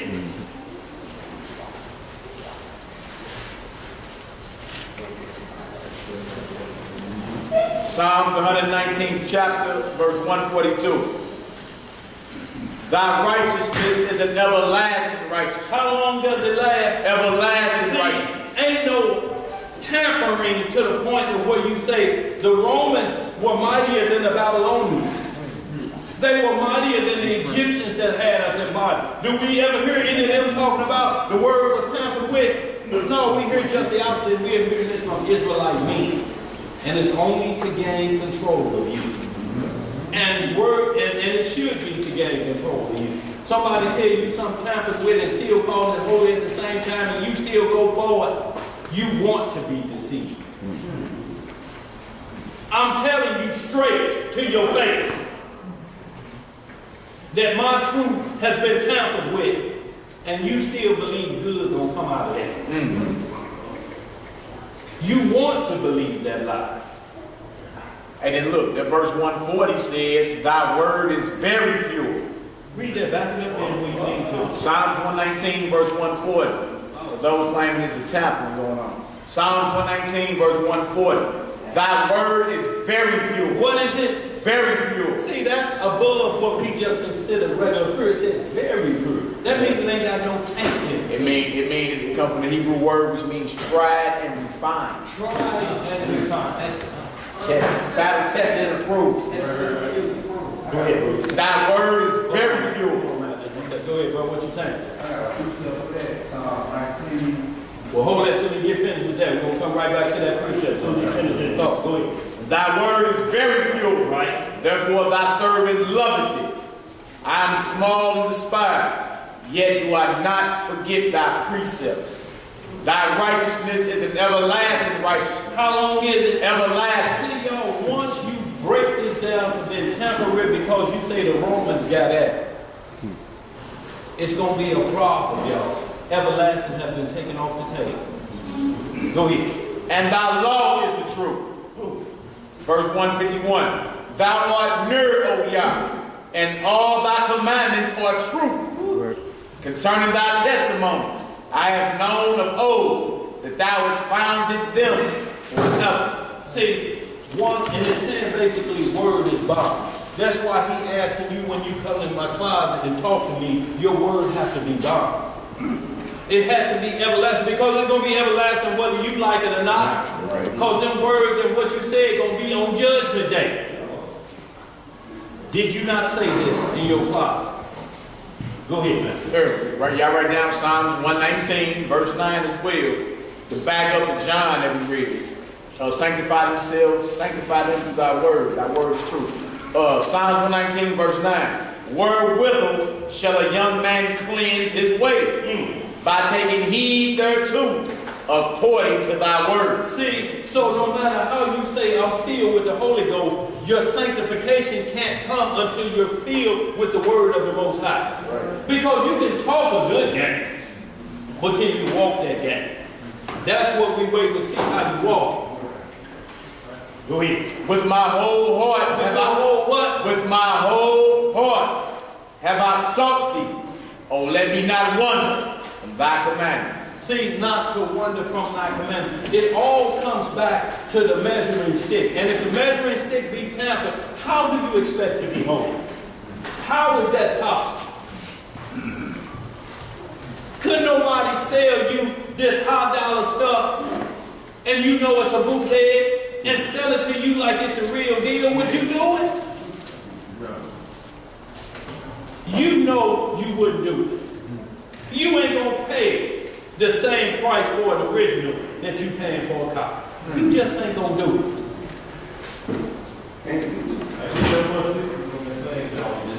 Hold on, what had the one script? What you had? Psalm what? Psalm 19. Read that.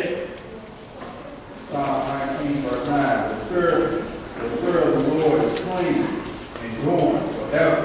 The judgments of the Lord are true and righteous altogether. See, they're true and righteous altogether. Once you said Satan had a way of making the Most High's word vain,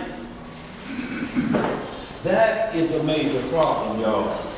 It's impossible at that point, if you believe that, to ever call yourself holy at that point, set apart. Because you're now have lowered the standard of what we have to look and hope for to what everybody else is doing. Organized religion. What we got right here? Verse 160. We're going to end y'all with Psalms 119, verse 160. Thy word is true from the beginning, and every one of thy righteous judgments endure forever. Princes have persecuted me without a cause, but my heart standeth in awe of thy word. I rejoice at thy word, as one that findeth great sport. I hate and abhor lying, but thy law do I love. Look, if this keep talking about the law, when you hear anybody saying tampering about anything, you first have to go to the law as the measuring stick to say, I agree. Amen. It's been tampered with. But there's no law you can do about names. Real quick, man. Hit Psalm 138, verse 21, 22. Psalms 138. Is that that word is? Yeah. And this is so you don't get caught up in the name game. Right. Which name is we ought to be saying? Yahushua, Yehoshua, Yeshua, Jesus. Which one should we be saying? Which one has the most power? We're going to show you which one has the most power, because this was what his name was. Go ahead. Psalms 138, verse 1 and 2. I will praise thee with my whole heart. Before the gods will I sing praise unto thee. I will worship towards thy holy temple. Worship toward where? Thy holy temple. So here again we see that he didn't say toward the east. Right. He said wherever the temple was, he'll worship toward that, wherever he is on planet Earth. Go ahead. And praise thy name for thy loving kindness and for thy truth. For thou hast magnified thy word above all thy name. So what does this mean, anybody out there? He's magnified his word above all his names. What does that mean to anybody out there? What does that mean? Huh? No matter what you call What's the them, difference between the two? no matter what you call them, this word is above that. It's above that. It's above any title that you're going to call, because you're going to have to check after the name is thrown. What's the words coming behind you calling him that? Farrakhan called Elijah Muhammad Jesus or the Christ. What words came behind that? Blasphemy. Thank you. So, lies about the Bible. So we know, because he called him that, no, we looking for the word that comes behind that. Look, all we have to say when we hear law, oh, you speaking of the word of the Most High. In Matthew 5:17, all the words of the Son of the only begotten of the Father. That's what you speak of. That's how I know what name you're talking about. Because of the words you speak and the commandments you speak. But this doctrine out there that say Christ was Osiris in Egypt back in his day, what are the words behind that? That let you know, no, y'all talking about a strange God. And you can't like it. We finished that first 10-4, y'all close out. Yeah, and then on top of that, y'all, name means authority or character. That's what it means? Name means authority or character. Like you will ruin your father's name by doing everything that he set up for you. He dead, you ran his business into the ground. Right. You ruined your daddy's name. You feel me? His authority or his character. It's more, it's deeper than just what you're saying off your lips. You feel me? Your house of Jesus, your house shot, whatever. And then on top of that, you wouldn't know nothing about none of his titles unless it was word. In the word. Right. Everything you know about Jesus the Christ is right up in there. Right. You feel me? So the word is magnified above all his titles or names. Right. So if you get caught up on the name game, you want to be caught up in that. Why? Because you feeling if I say it like this will give me a leapfrog in that. All that's doing is putting you into a coach. You're going to have to explain this song whenever we put it on. Yeah. And if you don't know what this means, it's going to be problems. And then you won't be like when it's time to represent. You won't even be, if you're in your mindset like the Bible's tampered with, and we just seen it this past week, this notable elder out the nation, you know what I'm saying? But got confounded by a Christian theologian. Oh, the Christian doctrine. But he teaches, the Israelite guy teaches that the Bible's tampered with. You feel me? So the theologian guy, James White, confounded him just based off his own. You feel me? And then the bro was trying to match like wits back with him instead of just sticking to the script. All you had to do was fire a script at the heat, and he'd have ducked. He'd have been off the phone quicker than you could blink. But you're trying to match worldly wisdom, right, with worldly wisdom. You know what I'm saying? He got you all over the place. Right. So he knew he got embarrassed too, because he got on there a couple days later and, you know, called back in like, yeah, I've had like 16 hours of rest and, you know, I got my equilibrium back together. So all excuses. All right. You wasn't ready in season, out of season though. Right. Sound like some 2-minute excuses. I'm talking, I got confounded on simple, so like a Sabbath day. Man, it was crazy. Like, what are you doing? Christmas. It's crazy. Yo, we over there yelling at the tomb. Like, oh, oh, they thought y'all were crazy. They said, y'all take that to the movie theater. You feel me? They're hollering at the TV. But if you notice, when somebody put it out there that the Bible was tampered with, the agenda behind it is for you to lose faith. Right. You feel me? If the word of God ain't flawless, then what you start thinking in your mind? You start thinking like, oh, okay, that's wrong over there. This could be, I always thought something was funny with this right here. Where does it stop? Right. And you're going to look up and you're going to be out the Bible and go somewhere else talking about some hotel. Yes. Because you're teaching folk that this right here, the word of the Most High, is tampered. You feel me? And got you paying for his classes. And got you paying for bread that don't satisfy. Paying for classes, and then on the way out, he said, sir, do you know, do you read or write Hebrew? Mind you, this guy has a Hebrew academy. He said, he was like, do you read or write Hebrew? Because I teach Hebrew. I'll be needing the course. That's what the theologian is telling this guy, who's supposed to be a Hebrew, charging y'all for Hebrew classes and everything. And when he asked me, he said, I know a little Hebrew. And you got a university. How you got a Hebrew academy charging folks $150 for 6 hours worth of classes, man? 12 Sundays at 30-minute sessions. That's 6 hours. That's 6 hours, man. And got you paying $150 and you get on in front of the World Wide Web and get confounded. Right? And then got him all out thinking he can run through Israelites. Be like, yeah, we know. Right. I heard him drop a message, send him some video. But I love to continue this dialogue with you about that. We get it done. Real quick, right now, in a hurry. We're going to have the cameras rolling too. No response. So they know who they're dealing with, is what I'm saying. You know, we ain't going to get sort of, we ain't bragging on ourselves or whatever. No. But as it was going on, we was firing the script. Like, he had me that I would hear every point, 3-4 scriptures. Next point. Pause the video. Next point. Pause the video. Grab that script. And it's been over. It'd have been over, you know what I'm saying? Because you can't confound this. But see, he an Israelite that teaches that this is happening. Right. And got you paying for it. And the Most High said, what? You found him right in front of the whole world. You feel me? Everybody want their money back down there. How you teaching Hebrew classes and teaching people about the Bible, but you can't even defend the doctrine. Right. Worldwide. He got hacked. It was an embarrassment. Yeah, it was for himself. It was embarrassing. Straight up. He was like, what? And you thought it was something deep, like, you know, good history, Daniel's vision or something. Yeah. And it was about what day is the Lord's day. Right. He's been around 25 years.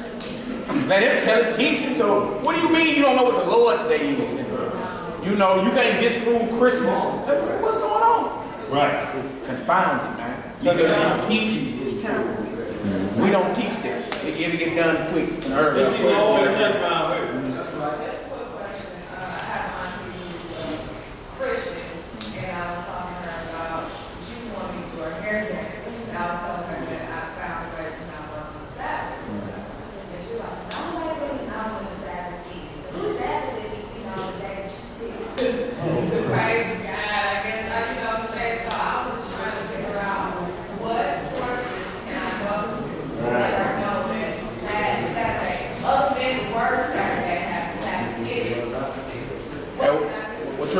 What you're about is the best thing to do, make sure she can count to 7 first.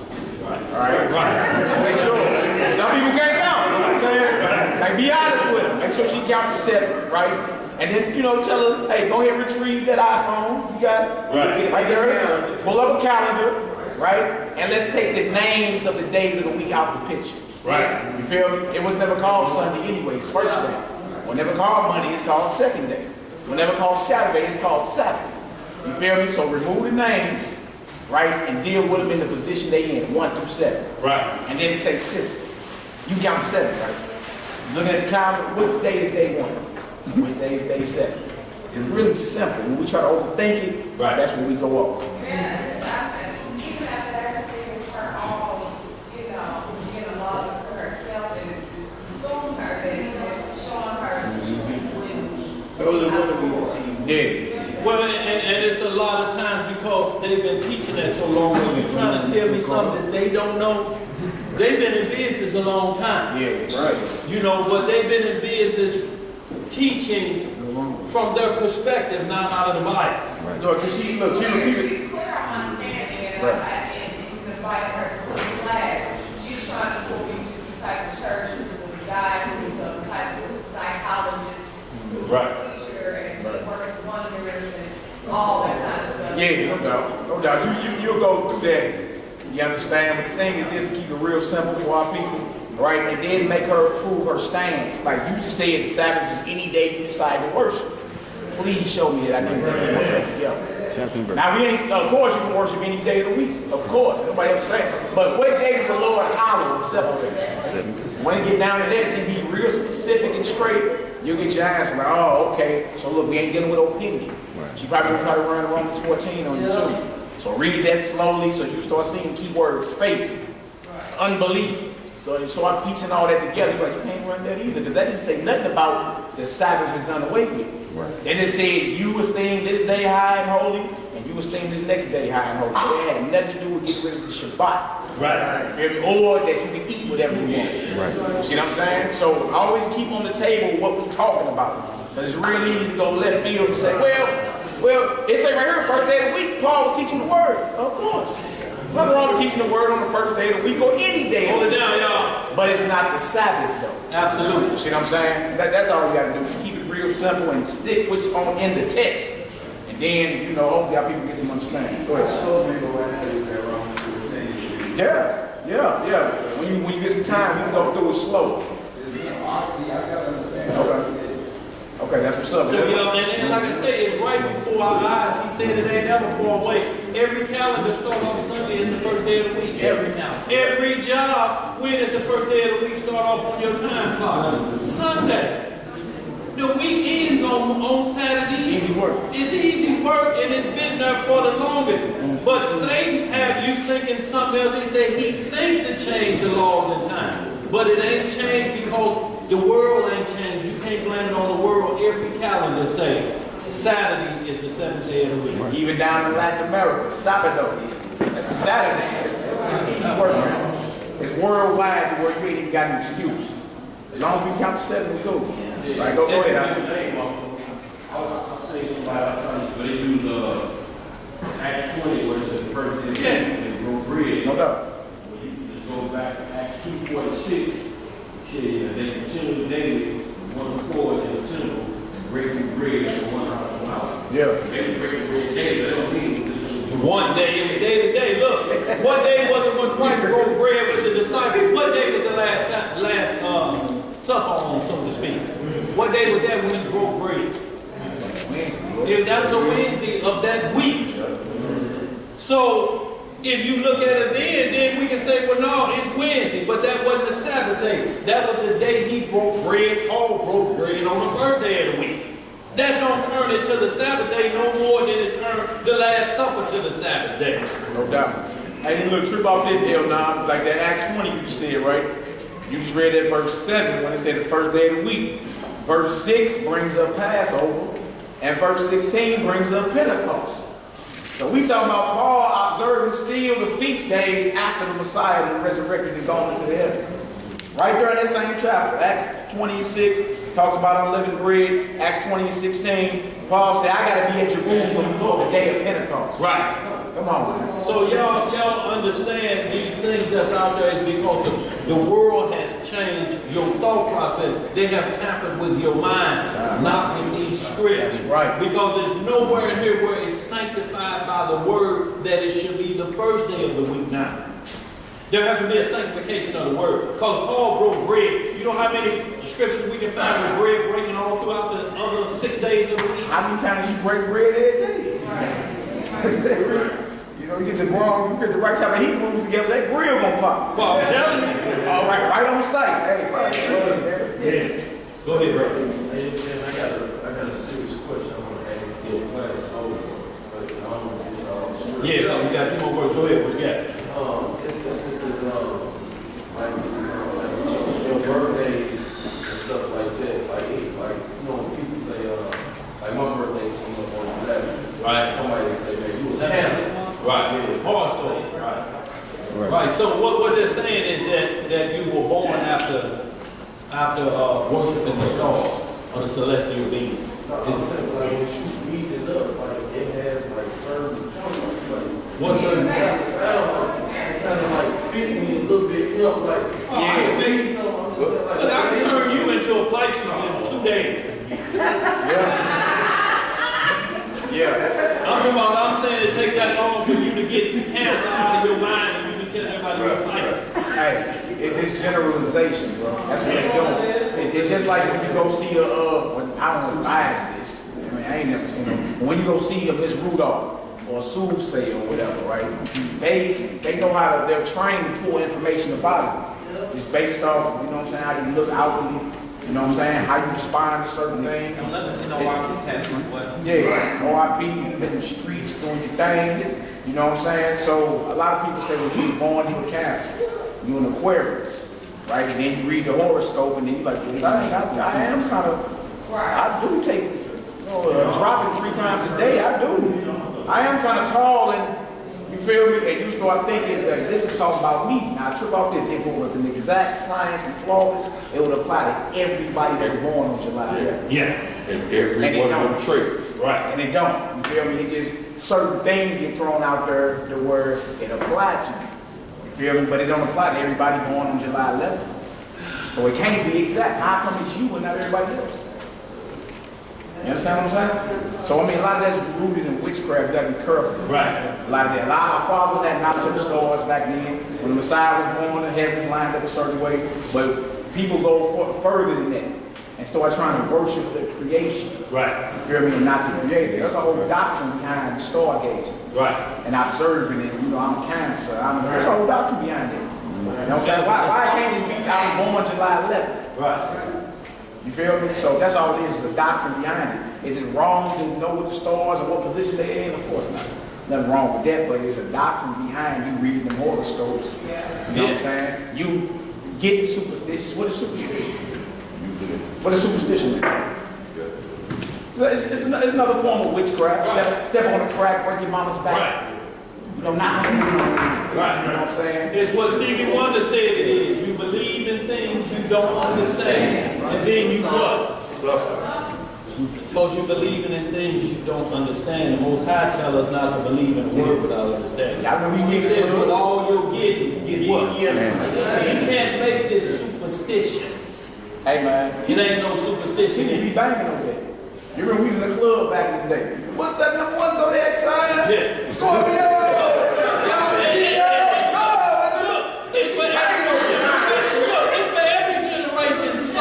That doctrine get pumped. What's the best way to do it than to put it in a song at a club? Look, they even had a Mac song back in the day, the floaters.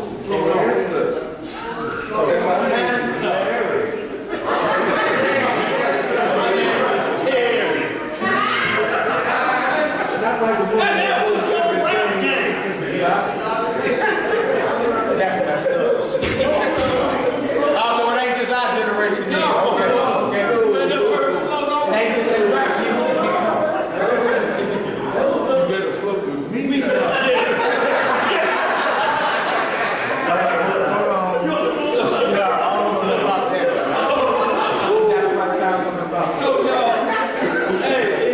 It's what it was, you know. And Bird was in the singing group in the project. They were stamping it, opened up the hole, and he came through. My name is Terry. And I'm a queer.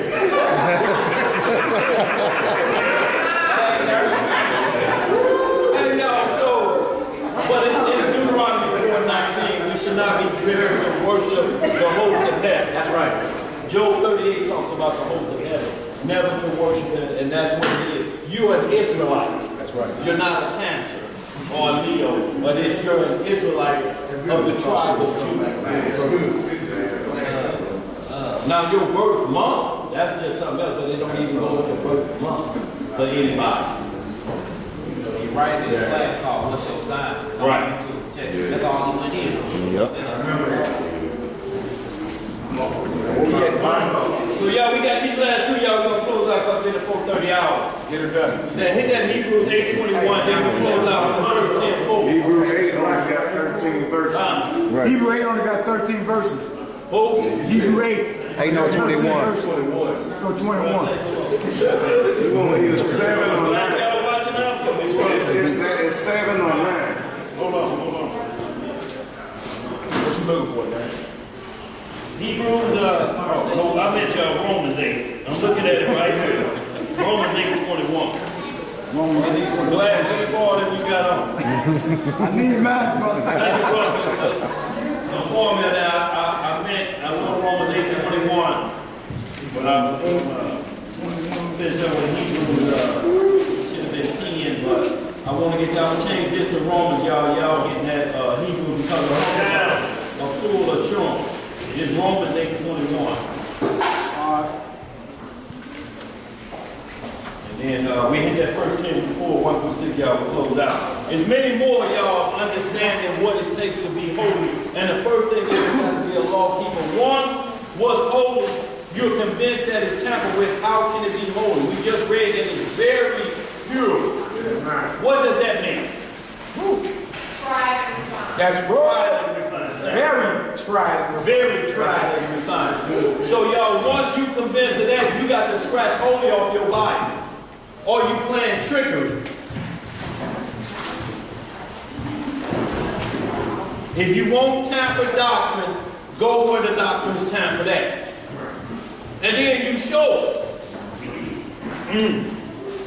You ain't gonna shop at Saks Fifth Avenue and expect to get a bootleg or anything against you, because you know what you're going out there is the purchase start at $600.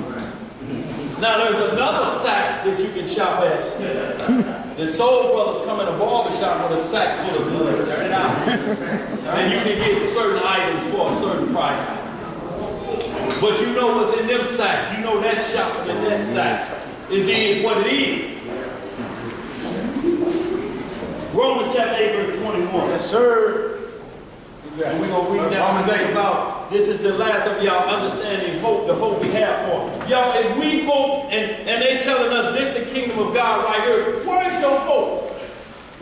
You think Negroes over in the Demona Desert, that's the hope you've been waiting on? Right. Somebody else died over there too. Yeah. Somebody else. That's the hope. It's still sickness there. Cause it's got a Home Depot fence around it. It's the kingdom of heaven. You might not seen that at Home Depot. That's what you hoping for. Hey Isaiah, you got the fence post for the kingdom of heaven, man? Say you got to put a fence up. Yeah. All right, Romans 8, verse 21. Book of Romans, chapter 8, verse 21. Because the creature itself also shall be delivered from the bondage of corruption to the glorious liberty of the children of Yah. So we'll be delivered from the bondage of corruption, meaning we won't die anymore. We won't get old. Whatever age you were when you resurrected, if you was 100, you will be resurrected to 100, looking like a newborn baby with that skin on your face, never to fade again. None of this stuff with cosmetic surgery.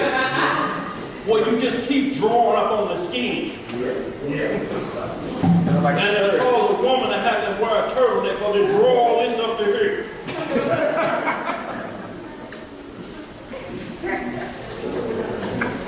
Verse 22. For we know that the whole creation groaneth and travaileth in pain together until now. And not only they, but ourselves also, which have the first fruits of the Spirit, even we ourselves groan within ourselves, waiting for the adoption, right? To wit, that is, the redemption of our body. See, so he said, even us who know the word, we still got the same hope that y'all that don't know, looking for that kingdom where there ain't no more pain, no more sorrow, no more death.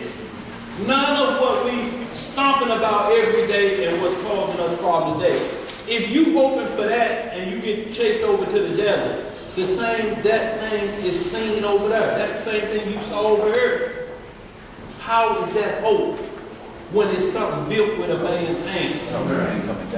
The kingdom ain't built without a man's hand. It's a rock hewn without a stone, with tools, sticks. Ain't no man's hand, no hammers and nails were involved in building Solomon's temple. Right. It fit together like a puzzle. Go ahead, brother. Verse 23. No, I'm in verse 20. Yeah, verse 23. 24. Yeah. For we are saved by hope. What are we saved by? By hope, right? But hope that is seen is not hope. See, look, if we see this man-made kingdom and we say our hope is finished, that's all you're going to get. As soon as you walk in and you see what you left out of there, all you was hoping for is a loosed surrounding. Because as soon as you step in, you're going to point out something right off. You know this ain't the kingdom of God.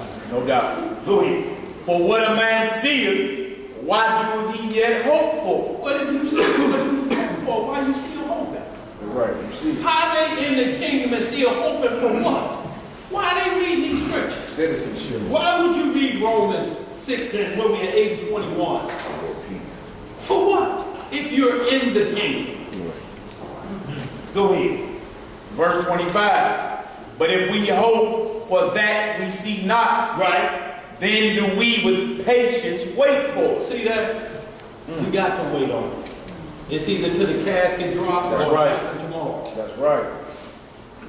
Go ahead, read that verse. Verse 26. Likewise, the Spirit also helpeth our infirmities. For we know not what we should pray for as we ought. But the Spirit itself maketh intercession for us with groanings which cannot be uttered. So y'all, this is why we got to have our temple as a living sacrifice.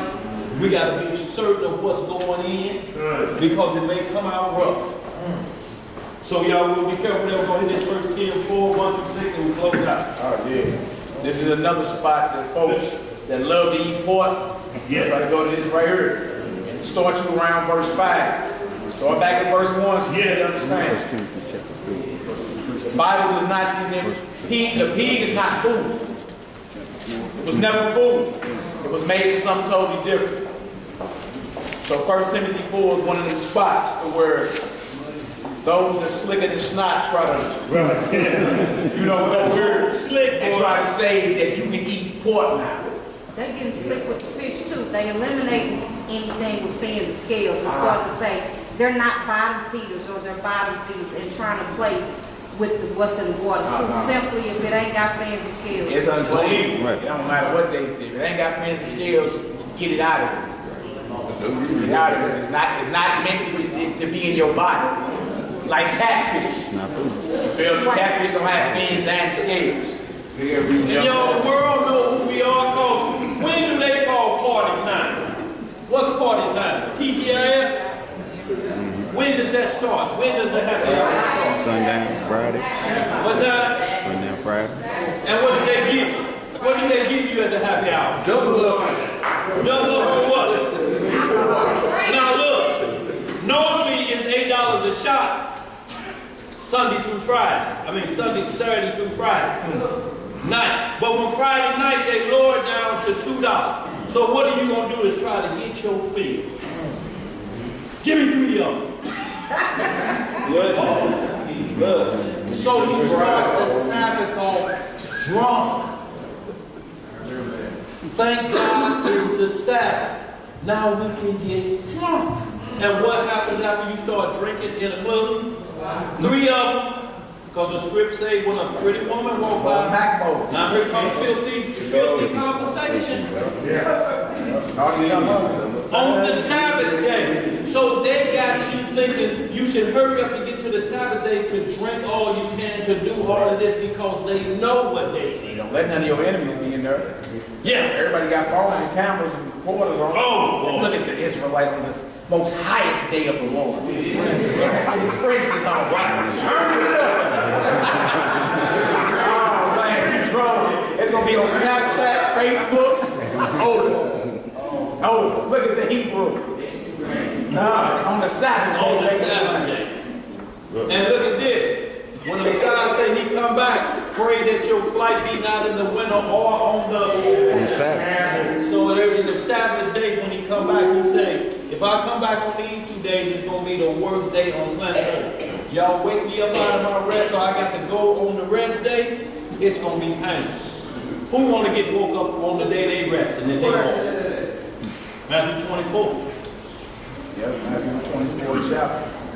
Pray that your flight won't be in the winter or the Sabbath. Matthew 24. Read the whole chapter. That's about the second. Read the whole chapter. That's about the second coming. Stuff like that. Come on now, read the whole chapter. I'm just saying this in general for everybody.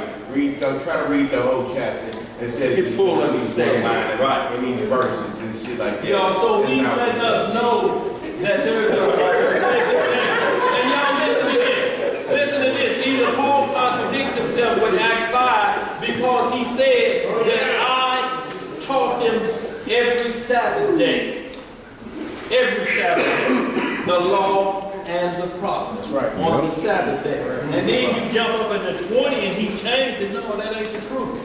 He just broke bread on the first day of the week, because if you look back, he said we had to tarry at Troas. That threw us off a day. So now we're breaking bread during this time on the first day of the week. And all it is saints coming together. Look, if say you get snowed in the Chicago airport on the Sabbath day.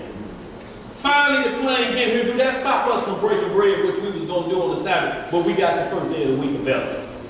No, we just moved it to the next day. That don't make that the Sabbath day. Exactly.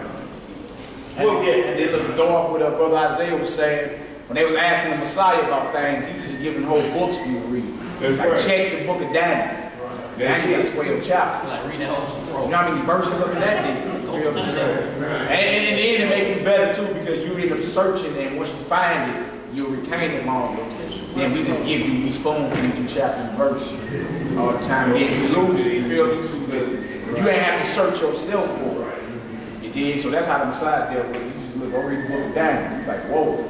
I don't know about the abomination of desolation. I gotta read all 12 chapters. All 12 chapters. All 12 chapters. Yeah. Get some understanding. Yeah. You feel me? Look, y'all, because we'll get lazy if you just keep going to one-liners. That's what they're doing to you now, one-liners. We'll tell you it's in the book of Matthew. You find it, we may even tell you the chapter, but it means for you to read verse 1 to the end of that chapter so you get good understanding.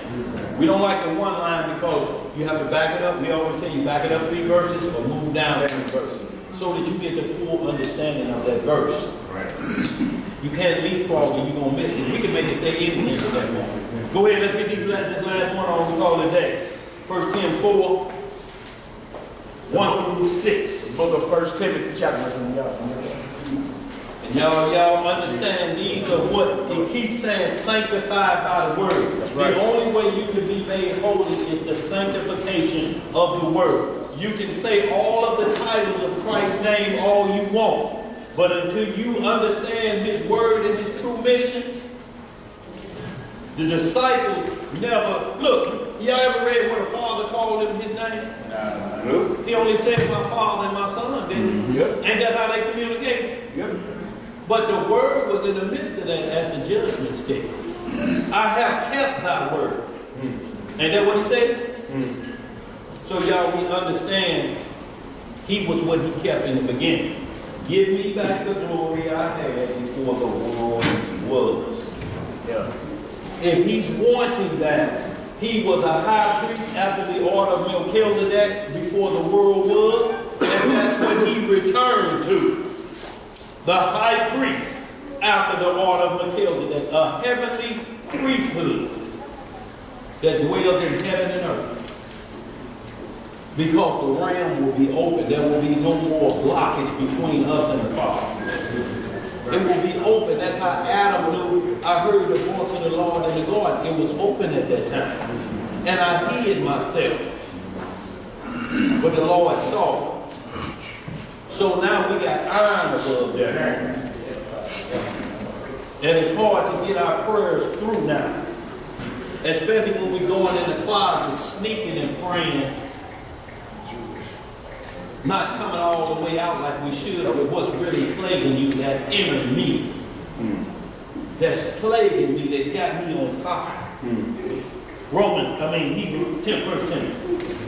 1 Timothy chapter 4, verse 1. What it say? Now the Spirit speaketh expressly, that in the latter times, in the what time? In the latter times, some shall depart from the faith. What are they departing from? The faith. In the last days. Go ahead. Giving heed to seducing spirits and doctrines of devils. See, seducing spirits and doctrines of devils. It sounds good that you're a cancer, especially when you read what a cancer do. Cancer. Astute. Broad shoulders. Big feet. Cancer. You won't be cancer. Glad I was born in this day.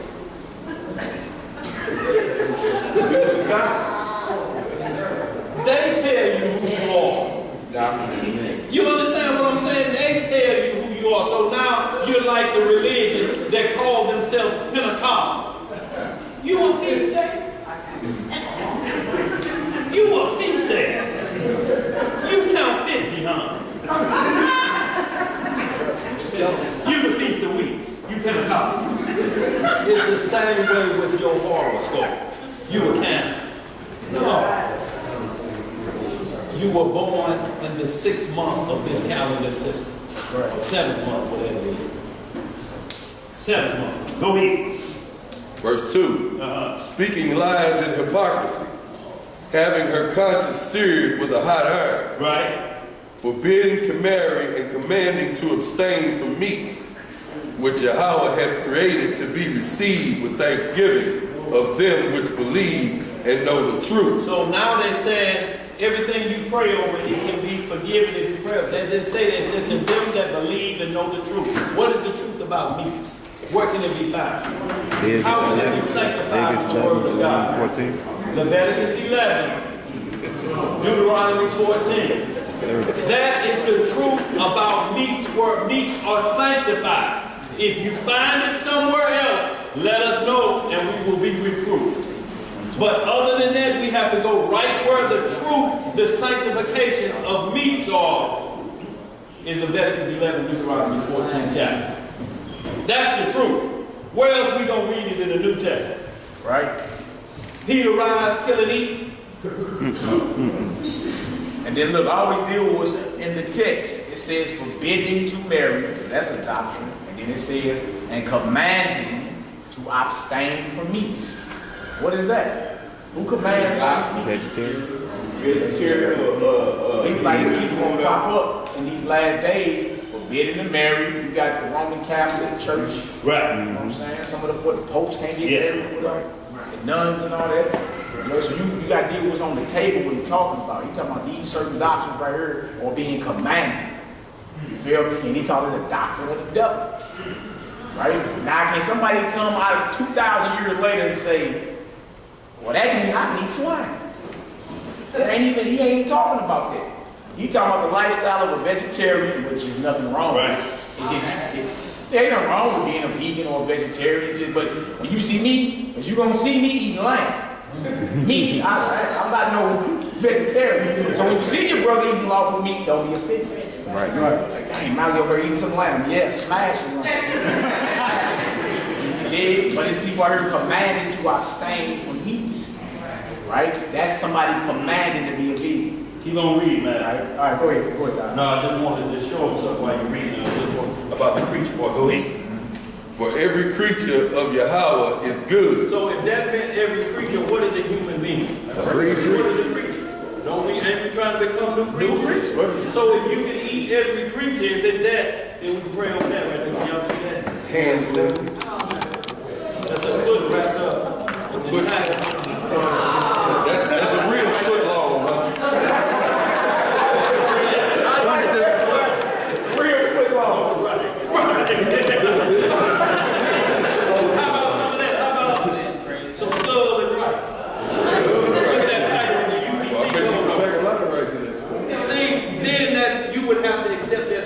This would have to be accepted. Cannibalism, because we are a creature, meaning a creation of the Most High. Right? And then what does the good mean? Finger licking good? Right. It means it has a purpose. You know what I'm saying? Like use your common sense. That has a purpose, right? But he gonna keep reading for you. What else to say?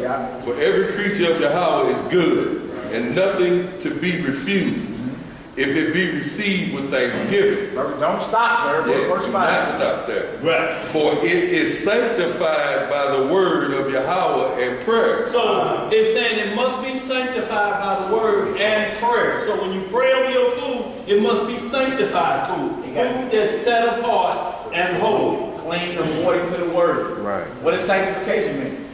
Clean.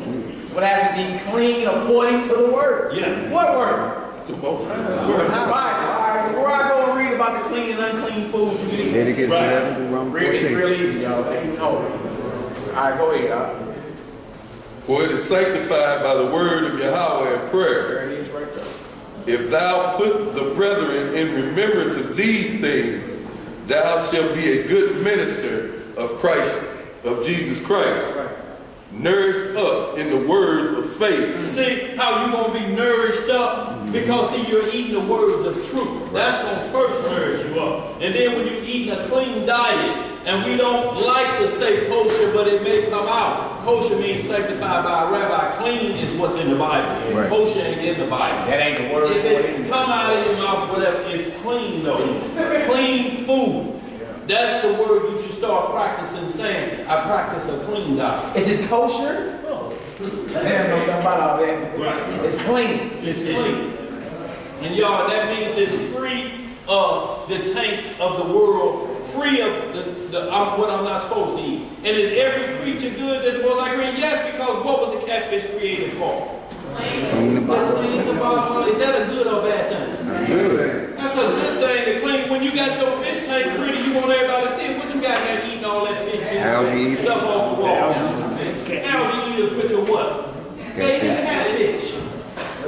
They eat up all the doo-doo and all the algae off your fish tank. So you can see your pretty fish, just like the catfish and the shrimp eat all the doo-doo off the bottom of the ocean so your tilapia can stay pure. They are the filtering system of the ocean. Hey, y'all, whoever got babies, y'all seen Finding Nemo. You seen Finding Nemo? You see the little fishing girl that was responsible for cleaning up all the food? Yeah. It's here. Right in the cartoons. Look at me on Finding Nemo. Even when y'all watch the Flintstones, if some of y'all a little older, what was under the sink in the garbage disposal? It's right before your face, y'all, without excuse. It wasn't no reason that they just chose a pig and didn't put a cow there or a goat under the sink. They put there what they know the scriptures say, because it's not out of no man's imagination. Go ahead, brother. Yeah, when you research too, because I got caught up in on some sway. What is sway? I remember the day. What is sway? Please explain. Please explain. What happened? They were proving like, that's because of the catfish. What is it up? Well, people were trying to say that it wasn't a bottom feeder, so it's not as bad. And I just said, it ain't got scales or fins that walk away. That's it. That's That's the measuring stick. No scales, no fins. No, I said it. Before I went to go get my clean, when I left that slide there, I said it ain't got scales or fins, and I moved it out the way, and that's when you looked it up. So you see, y'all, if we stick by what's sanctified in truth, we can never go wrong. It's not hard, it's not creepy. It's just two questions, scales and fins. Yeah. It's that hard. Right. Catfish have fins, but no what? No scales. It's smooth on the back, but what you gonna catch most of? Right. Catfish, well, you should catch most of them because they're cleaning the bottom of the ocean. Right. If you're eating all of the tilapia, the problem is we're eating all of the cleaning materials up. So now you can't even trust the salmon and different things anymore. Why? Because the earth is contaminated because we eat up the filtering system. We eat all of the filter. We're eating. We just eat noodles, y'all. Hey.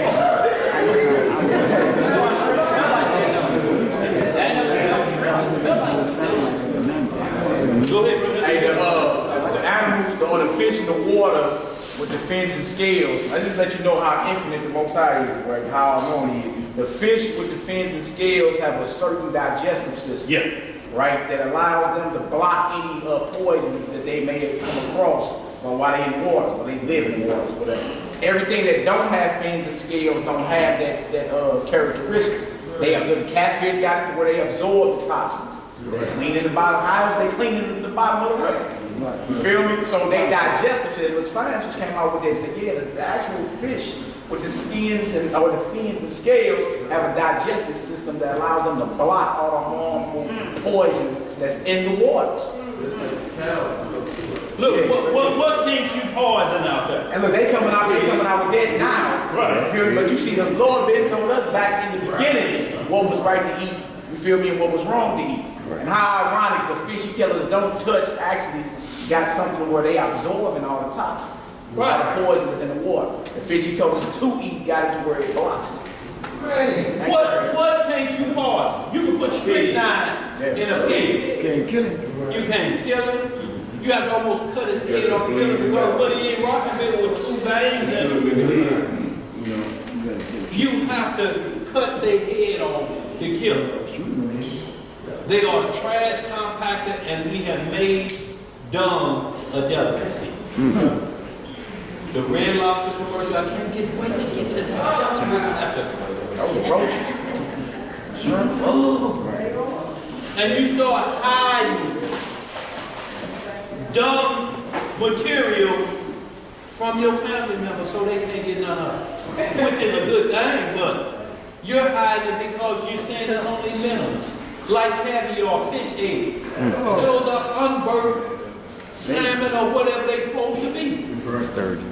It's like, what's that calf, a 6-month-old veal. Veal is called tender meat. It's undeveloped calf, which we couldn't offer a calf or kill it until it was at least 1 year old. Right. I don't know what it is, but they like it because it's so tender, but it ain't grown up. That's the reason it's so tender. It's young. But y'all, let's close out with the holy that we can't be. And as we finish that verse 60, Isaiah 65, 1-4, y'all, we close in the book. And this is the holy we cannot be. We cannot let ourselves think that we are here in this point, because it's going to tell us, if you saying these two words together, it's an oxymoron. It's impossible to be saved and to freely ingest swine and let unsaved come out of your mouth. It's the same as saying the Bible is tampered with and you're trying to preach righteousness. You are a swine. It's like a pot of greens with a ham hock that are big as a football. And you think because you dip that out, the greens are clean. It's the same thing they are doing to this. If they say the Romans tamper, they put ham hock in here. And you still got holy on it? You still got holy on the front of this, y'all. That's the first thing. Ask them when they say it's tamper, ask them why is holy still on the front of it. And then make them explain holy according to the Bible. And y'all, we won't have this problem. At least you won't have it no more. But those who choose to believe a lie can have it. Somebody get Isaiah 65, 1-4. We close out. This is the holy we can't be. Isaiah chapter 65, verse 1. What it say? I am sought of them that ask not for me. I am found of them that sought me not. Right. I said, behold me, unto a nation that was not called by my name. I have spread out my hands all the day unto a rebellious people. What kind of people? Rebellious people. Which walketh in a way that was not good, after their own thoughts. After their what? Own thoughts. Okay. Of people that provoke me to anger continually to my face, that sacrifice in gardens and burneth incense upon altars of brick, which remain among the graves, a lodge in the monuments, which eat swine's flesh. Which eat what? Swine's flesh. And broth of abominable things is their vessel. Is in their vessel. Is in their vessels.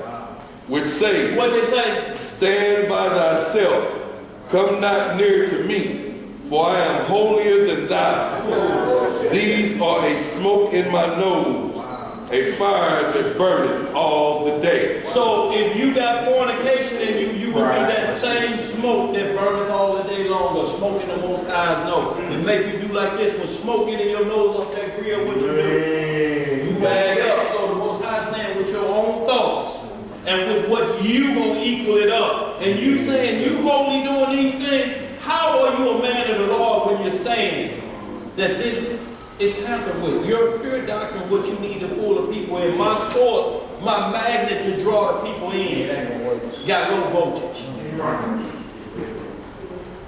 That's crazy, man.